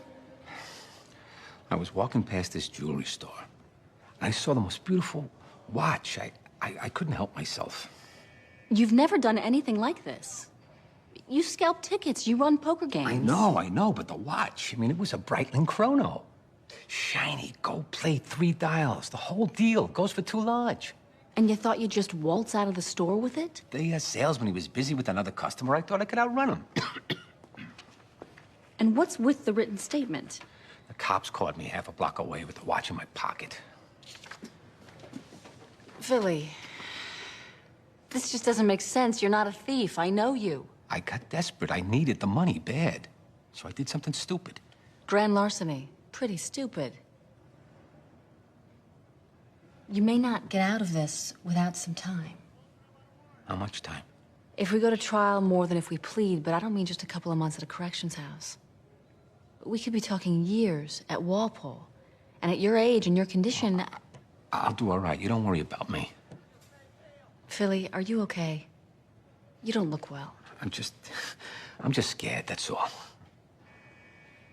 Don't worry, I'll get to work on this. As you can see, I'm a little buried at the moment. Just 2 minutes. Philly Sidlow, grand larceny. Right. We need to talk. Good, because there's no point going to trial. Philly's an older guy, he's harmless, all his priors are misdemeanor ticket scalping. Hold on. The watch your client lifted, we lost it. You lost it? Somewhere between booking and the evidence room, it disappeared. You know, quite frankly, I would like to check the wrists of every cop in Boston. Then you got no case. Don't tell me a jury will convict without... Wait, Lindsay. Your guy confessed. And I'll argue that he was suffering from early dementia and didn't know what he was confessing to. Jean, come on. You've lost the evidence, and you obviously have bigger fish to fry. Please? Favor bank? I'll owe you. I'm serious. All right. I pleaded to petty larceny. Time served. He walks now? Yes. But you do owe me. I'm serious. I was leaving the school around 8. I'm a custodian at John Adams. I was walking down Holden on my way to the bus when I saw this guy coming out of the house. Did you get a good look at him? Yeah, I did. Do you see the man here in the courtroom? No. Mr. Rossi, is the man you identified for the police and the district attorney present today in this courtroom? The guy I identified is sitting right over there, but what I'm trying to tell you is that's not who I saw running that night. Mr. Rossi, did you or did you not testify in front of the grand jury 1 month after Mr. Hayden's murder? I did. While in front of the grand jury, Were these your truthful responses? Question. Is this the man you saw running from Mr. Hayden's house? Answer. Yes. Question. Are you sure? Answer. 100% sure. Now, Mr. Rossi, were those your responses? Yes. Do you remember sitting in my office 2 days ago discussing this case? Listen, I saw Mr. McIntyre's photo in the newspaper yesterday morning, and he just isn't who I saw that night. That night, you were 5 feet from the suspect on a well-lit street. Now, you are changing your mind after seeing a black and white newspaper photo. Yes. Did you discuss with anyone your appearance here today? I talked to my sister and Mr. Donnell and Mr. Berluti. You told defense counsel, but not the prosecution. Their names were in the paper along with McIntyre. I thought they should know. Mr. Rossi, were you paid to change your testimony today? No. Were you threatened into doing so? No, why don't you understand? You people got the wrong guy. And I'm just trying to do the right thing. Your Honor, I have nothing further for this witness. People reserve the right to recall. Very well, then. We'll reconvene in the morning.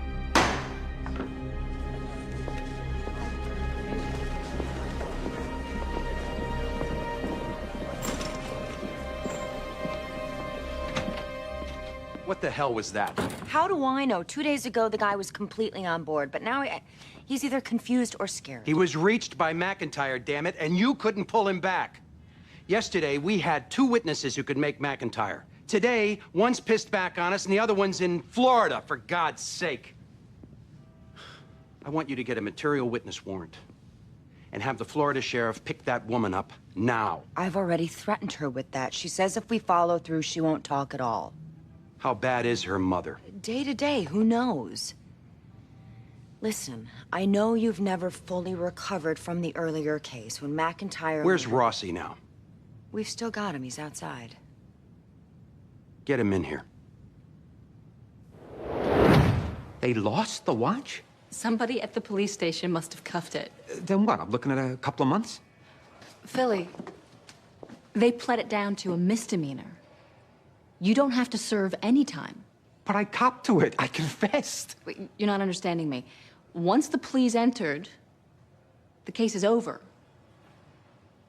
I was just... Wow, this threw me for a loop is all. I mean, here I was thinking Walpole, and you gave me a second life. I appreciate you getting me kicked. You dodged a bullet. Stay away from this kind of thing, okay? Yeah. What are you talking about? Why would I need a lawyer? Perjury carries a maximum sentence of 20 years, Mr. Rossi. What perjury? I made a mistake, that's all. We don't think so. Are you gonna arrest me? Because if you're not, I'm leaving. Sit down. I don't have to stay if you're not gonna... Sit down and shut up.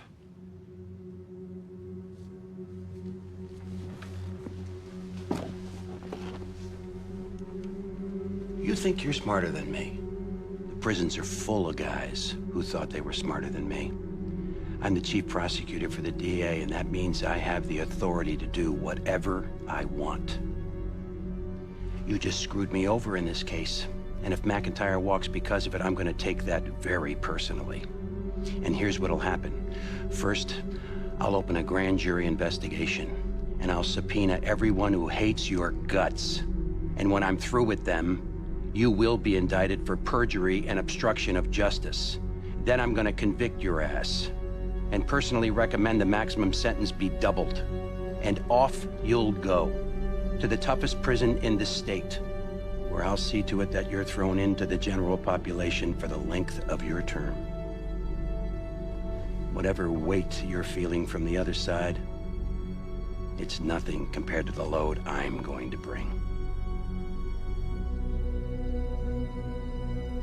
Mr. Rossi. Okay. Well, let me think about it. You have 7 hours. If you need protection, we'll give it to you. And I'm sure you'll do, how did you put it? The right thing? Yeah. Can I go now? Sure.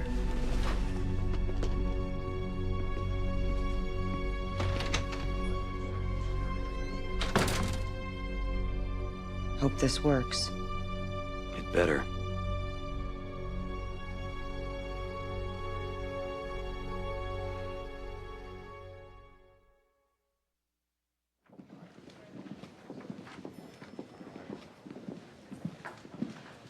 How you doing? I'm missing a 3-hour lecture on Chaucer. Wife of Bastow is the best. It's the bawdiest one. You're gonna do great up there. I know it didn't go well yesterday, but I'm ready to testify, Ms. Gamble. I am really ready. I know.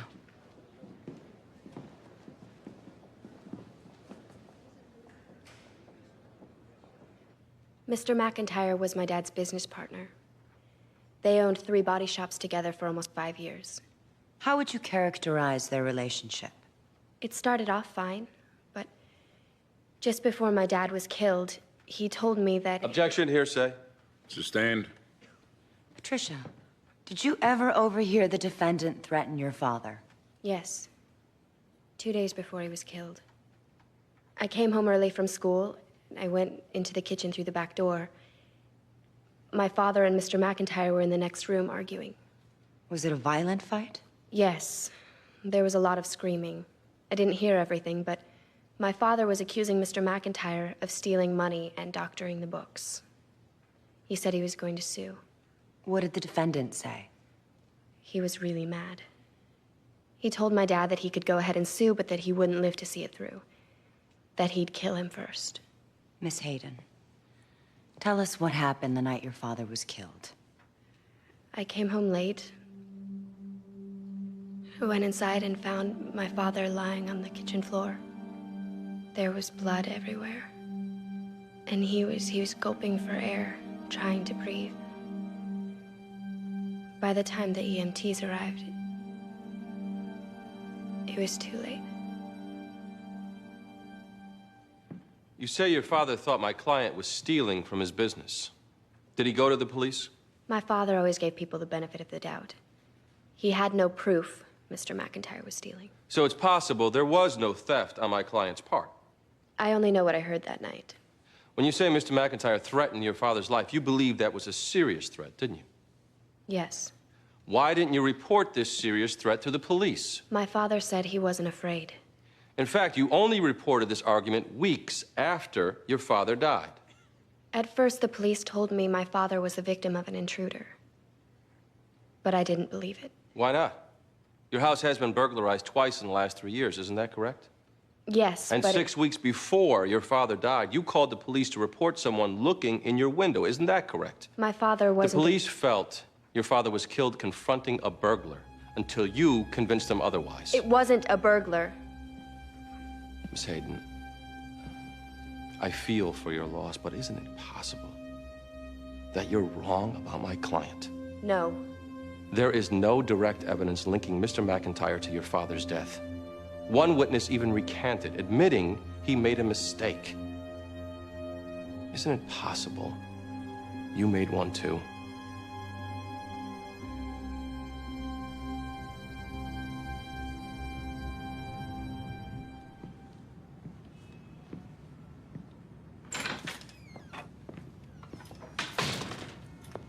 Philly, Listen, I got jammed up again. I'm really busy. Oh, I held up a convenience store. Lucy, will you get the Vornberg some coffee and maybe something to eat? Oh, that'll go over big since you were 40 minutes late starting. Just stall. Philly, what's going on? What's with you? I told you, I need money. I'm desperate. That wasn't just going away. You held up a store. Did anyone get hurt? No. I should go to the federal pen for this, right? No, this is a state crime. What's the difference? To get sent to federal prison, you have to commit a federal crime, robbing a bank. Look, forget that. But how much time am I looking at? Did you use a gun?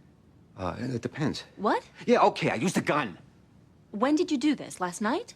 Well, does it make a difference? Philly, you're not making any sense. Lindsay, please, just help me out here. Look, if you're in trouble or you need money, maybe I can help, but only if you tell me what's really going on. I'm losing the Vorenbergs. Should I move on to card tricks or balloon animals? I'll be right there. I need to think about this. Wait, where are you going? I gotta go. Philly!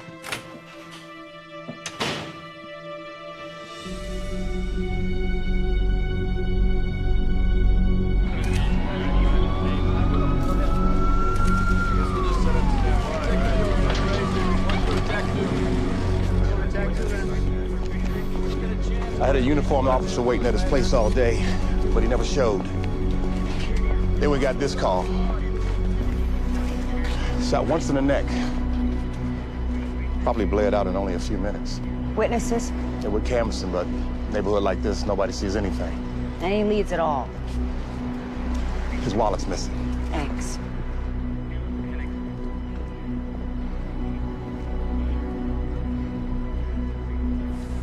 McIntyre did this, Helen. I should have convicted the bastard 12 years ago. He wouldn't still be running around killing people. Tomorrow I'll talk to the judge. I'll be with you. It's not a good idea. You and Wilcox have a history. I don't need you bringing baggage in there. What I'll bring is the full weight of this office. The judge has to respect that. I can handle it. I don't need your help. I'll be with you, Helen. End of story.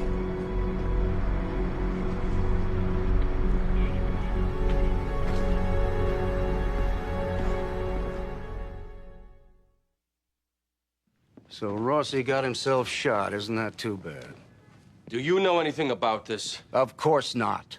You're not too broken up about it. What? I'm supposed to feel bad?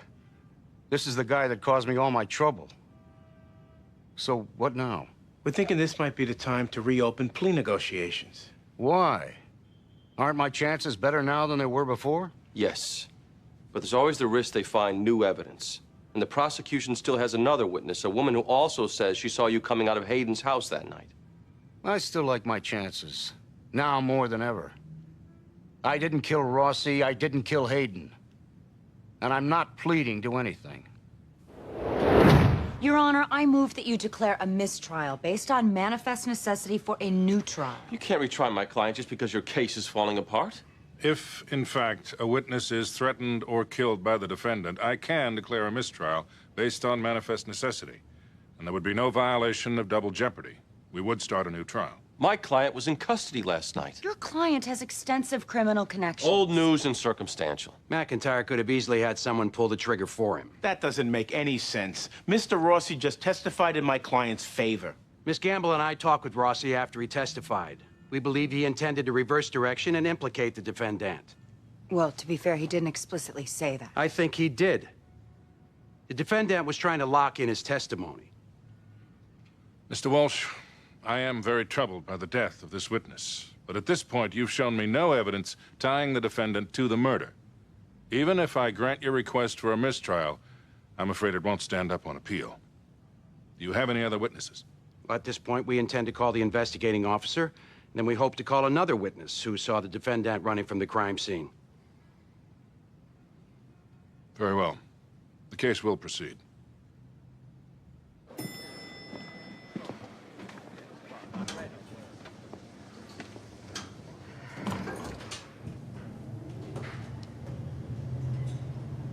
You tied my hands in there. If you hadn't lied about the witness... I didn't lie.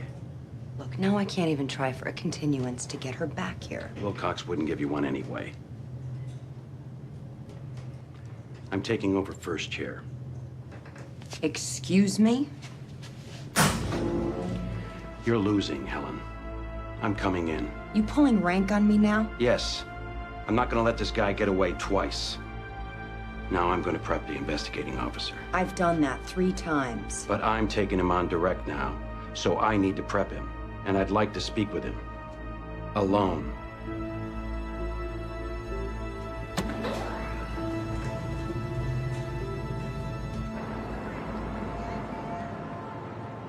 It says that in Hong Kong, a betrayed wife is legally allowed to kill her adulterous husband, but only with her bare hands. Lucy, I'm gonna use my bare hands if you don't stop talking. Has Philly Sidlow called back? He doesn't know to call back. He doesn't have an answering machine. I can't leave a message. Well, then keep calling until you reach him. I just called like 10 minutes ago. Okay. Lindsay, I've been going over Ned Zeman's deposition and Eugene, can we go over this later? I've got 1,000,001 things to do. Lindsay. Lindsay. It's him. Him who? Sidlow. Philly, where have you... What? Okay, stop talking. That's right, do not say a word to anybody until I get there. Yes, I'll be right there. How would you like to go over the Zeman deposition on the way to booking? I didn't mean for anyone to get hurt. You gotta believe me. Philly. You gotta tell him, Lindsay. This is very serious. I asked Eugene to come with me. You don't have to say it's serious. The cops already told me I could get life. Please. Let's go over what happened. I robbed the bank like Lindsay said to. Philly, I never said rob a bank. What are you talking about? You did. You even said that I could go to federal prison if I did. I wasn't advising you to commit a crime. All right, hold on. I need to know exactly what's going on. I've been sick. Lindsay knows. I thought it was in remission. Nah, my prostate is spreading. I got this blood disease. I need these transfusions all the time. Where are you being treated? See, that's the thing, I'm not. I got no health insurance. So unless I'm just about to kick, I gotta wait. So you tried robbing a bank to pay for an operation? Even if I could get the money, they'd still make me wait months. But in federal prison, the doctors, they'd have to work on me right away. Danny Small from Brockton, big hernia. They sent him away for check kiting. And he was put under the knife that day. You've been trying to get arrested? I got no money, no family, only a one-room hole in Somerville. They're tossing me out of it month's end. And the pain from this cancer. It was the only way. Okay. What happened today? I went to the bank down the street. I gave the teller a note asking to hand over $300, that's all. But while she was putting the money in the bag, this guard started walking toward me. Did you have a gun? No. But the teller, she tried sticking one of those dye packs in the bag, the kind that explode. Anyway, it must have gone off, and the guard must have thought that he pulled his gun and fired. He hit the lady standing behind me. What happened to her? I don't know. This could be felony murder. But I didn't kill anybody. I told you I didn't even have a gun. Doesn't matter. If the woman's dead, it happened during the commission of a crime. I didn't want anybody to get killed. I didn't. I just wanted an operation. That's all.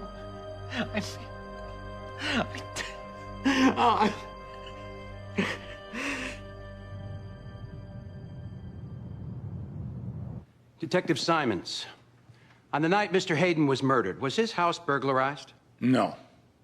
How can you be sure? For one, there were valuables, jewelry, watches, money, in plain sight and left untouched. Additionally, because of the way that Mr. Hayden was killed. He was shot behind both knees about 30 minutes before he was shot in the back of the head. Why is that significant?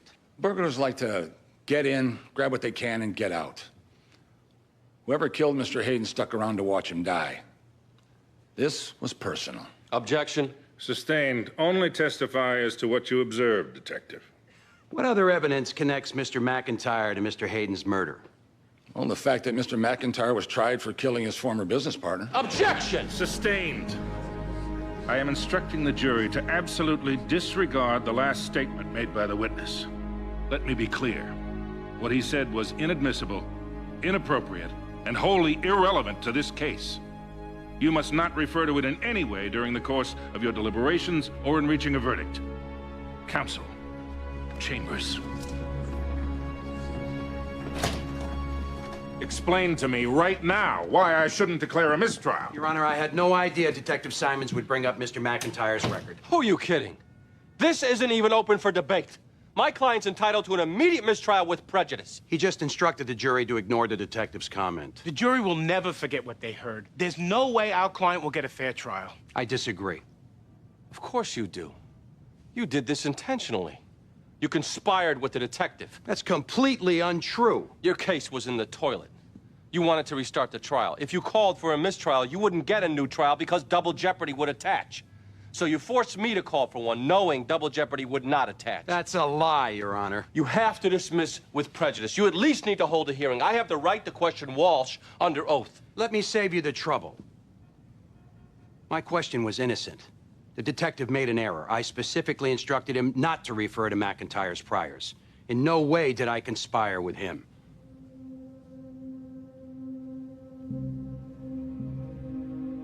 Then I want to put Helen Gamble on the stand. Bobby. There's no allegation of misconduct against Miss Gamble. The fact that... Your Honor, Mr. Donald would prefer a murderer walk on a technicality.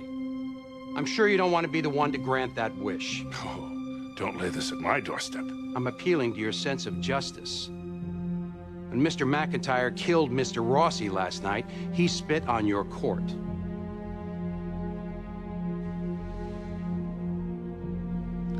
When we go back out, I will excuse the jury and clear the room. Then Ms. Gamble will take the stand.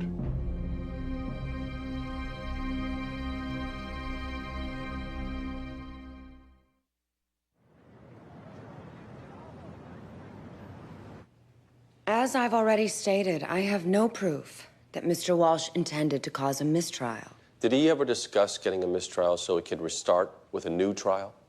We never discussed anything like that. I really don't think I can help you here, Your Honor. Whatever we discussed is work product. Miss Gamble, in your opinion, did Mr. Walsh intend to cause a mistrial? Your Honor, I strongly object. My colleague has already stated her opinion is completely irrelevant and inadmissible work product. Relax, Mr. Walsh. You're not on trial. There's no jury here. This is a hearing, and I would like to listen to what Ms. Gamble has to say. Then in principle, I object to forcing DAs to testify in this manner. Already noted. Ms. Gamble.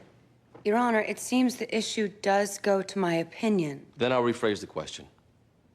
Do you have any basis to believe Mr. Walsh did intend to cause a mistrial?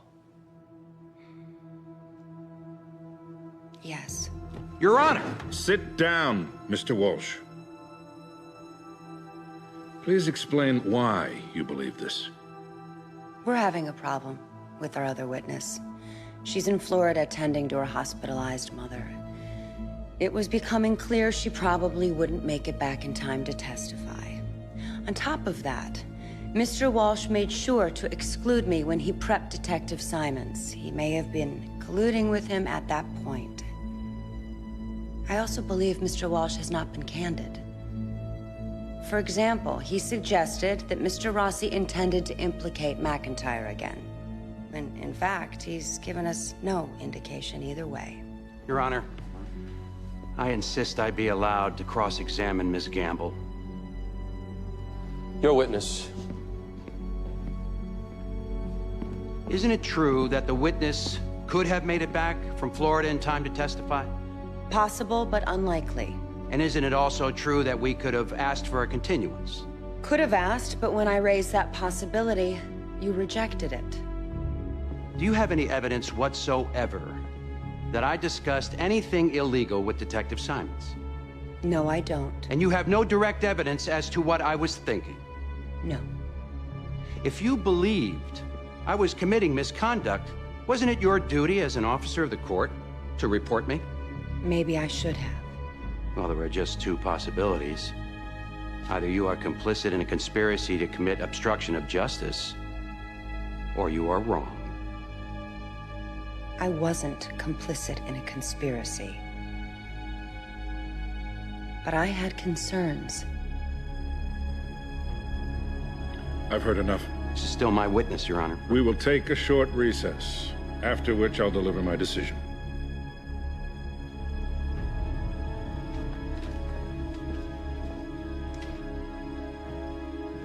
Jean Ward for the Commonwealth. Lindsay Dole for the defense, waive reading, plead not guilty. Question of bail. Before addressing that, Your Honor, the Commonwealth moves to disqualify Ms. Dole. She is a material witness about the crime in question. What witness? I'm his lawyer. A conversation Ms. Dole had with the defendant will establish motive. Your Honor, Eugene Young, also for the defense. My colleague cannot testify where privilege applies. According to Mr. Sidlow's statement, Ms. Dole instructed him on what kind of crime to commit in order to get himself incarcerated. That's a lie. Take it easy. Counsel, approach.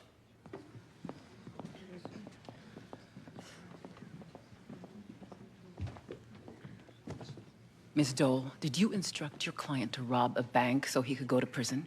Again, I raise the issue of attorney-client privilege. Mr. Sidlow waived that right when he disclosed the contents of his conversation with Miss Dole. Now, please answer the question. I did explain the difference between federal and state crimes, but only to answer a client's question about what he said was a past crime. You helped get a woman killed. The woman who was shot, she died an hour ago. That was not my fault. Ms. Dole, it sounds like Ms. Ward's right. You'll probably have to disqualify yourself. I will not testify against my client. Okay, enough. Ms. Ward, although I don't know exactly what happened here, let's be realistic. This shouldn't go to trial. The defendant's confused. He was unarmed. Felony murder applies only if the jury finds that he consciously disregarded risk to human life. Therefore, I strongly suggest you get Mr. Sidlow new counsel and settle this.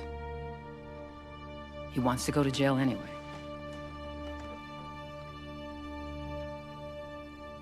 You're quitting on me? But you're my lawyer. Philly, the judge disqualified me. I'm not quitting. Look, you weren't listening. You haven't been listening. I never told you to rob a bank. You did that on your own and got me in trouble in the process. I'm sorry, Lindsay. Why didn't you just tell me the truth and give me the chance to help? I didn't want to get you mixed up in something illegal. You're a good person. Look, there's nothing I can do for you now. I'm not your lawyer. We shouldn't even be talking since privilege doesn't apply. I was just trying to save my life. I didn't want to get anyone killed. I know, Philly.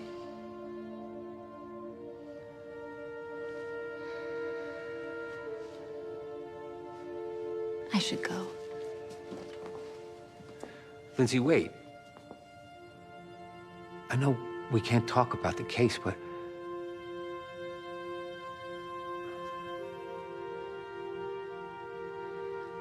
I'll just sit here for a while and keep you company. That'd be good.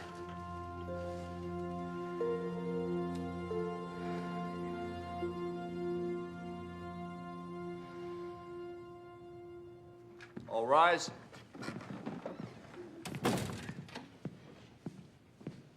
Be seated.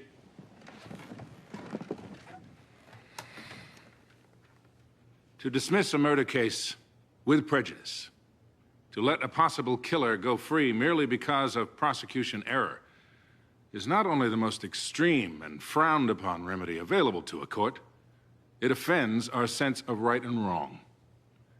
It makes a mockery of our most basic sense of fairness. Don't misunderstand me, prosecutorial misconduct is a problem. But to deny justice in order to save justice makes no sense. And as the record clearly shows, I have no smoking gun here. No direct evidence that Mr. Walsh did knowingly and intentionally cause a mistrial. The most Ms. Gamble could offer me was her opinion. I won't make a ruling on such an important matter purely on speculation. However, I am required to consider the totality of the facts supporting these allegations, as well as the credibility of the parties involved. This is not the first time I've had Mr. Walsh before me. This year alone, I have seen a man I have always respected employ what I consider to be sharp and unethical practices. He has become increasingly less candid and honest. In his effort to do justice, he has perverted it. Here, he misled the court about the availability of a witness I now learn is in Florida. It has to stop. I therefore, sadly, have no choice but to find that Mr. Walsh did intend to cause a mistrial in an effort to obtain a new trial. The case against the defendant is dismissed with prejudice. Mr. McIntyre, you are free to go. Your Honor, may I be heard? I have ruled, Mr. Walsh. Then for the record, let me say, we are filing an immediate appeal to have your ruling reversed. Your decision is unjust, unconscionable, and wholly unsupported in law or fact. It is a reflection of this court's animus against me and my office, and will form the basis of my personal complaint to the Judicial Council. Mr. Walsh. I'm not finished. Your decision to put a killer back on the street should not go unpunished. It is my hope the legislature will consider appropriate actions, including possible impeachment. You crossed the line a long time ago, Mr. Walsh. I ascribe your inappropriate response to the fact that ultimately you know this whole disaster is your fault. This court is adjourned.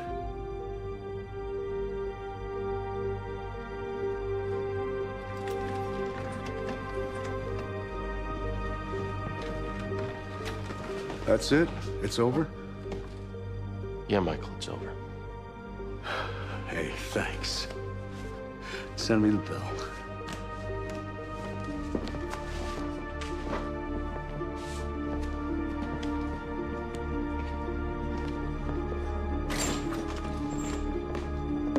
You accuse me of perjury. Look, I did my ethical duty. What excuse do you have for ripping me apart up there? I was trying to save this case, Helen. I wasn't railroading an innocent man. I wanted to give McIntyre the fair trial he was avoiding by killing a witness. He's going free. Patricia, we are so sorry. You made this happen. How can you tell me that you're sorry? I had to testify truthfully. The truth is, Michael McIntyre took my father's business, then took his life. And you let him get away.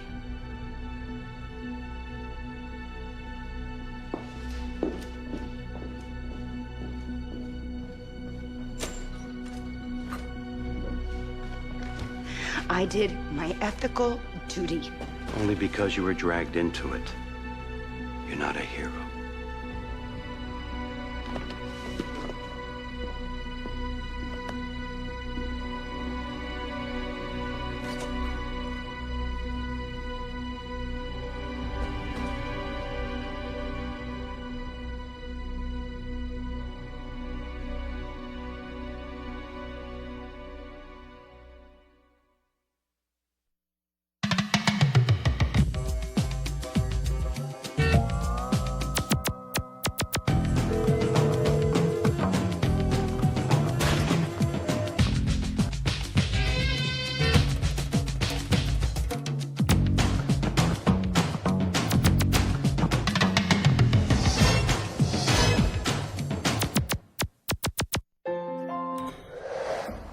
You stinker!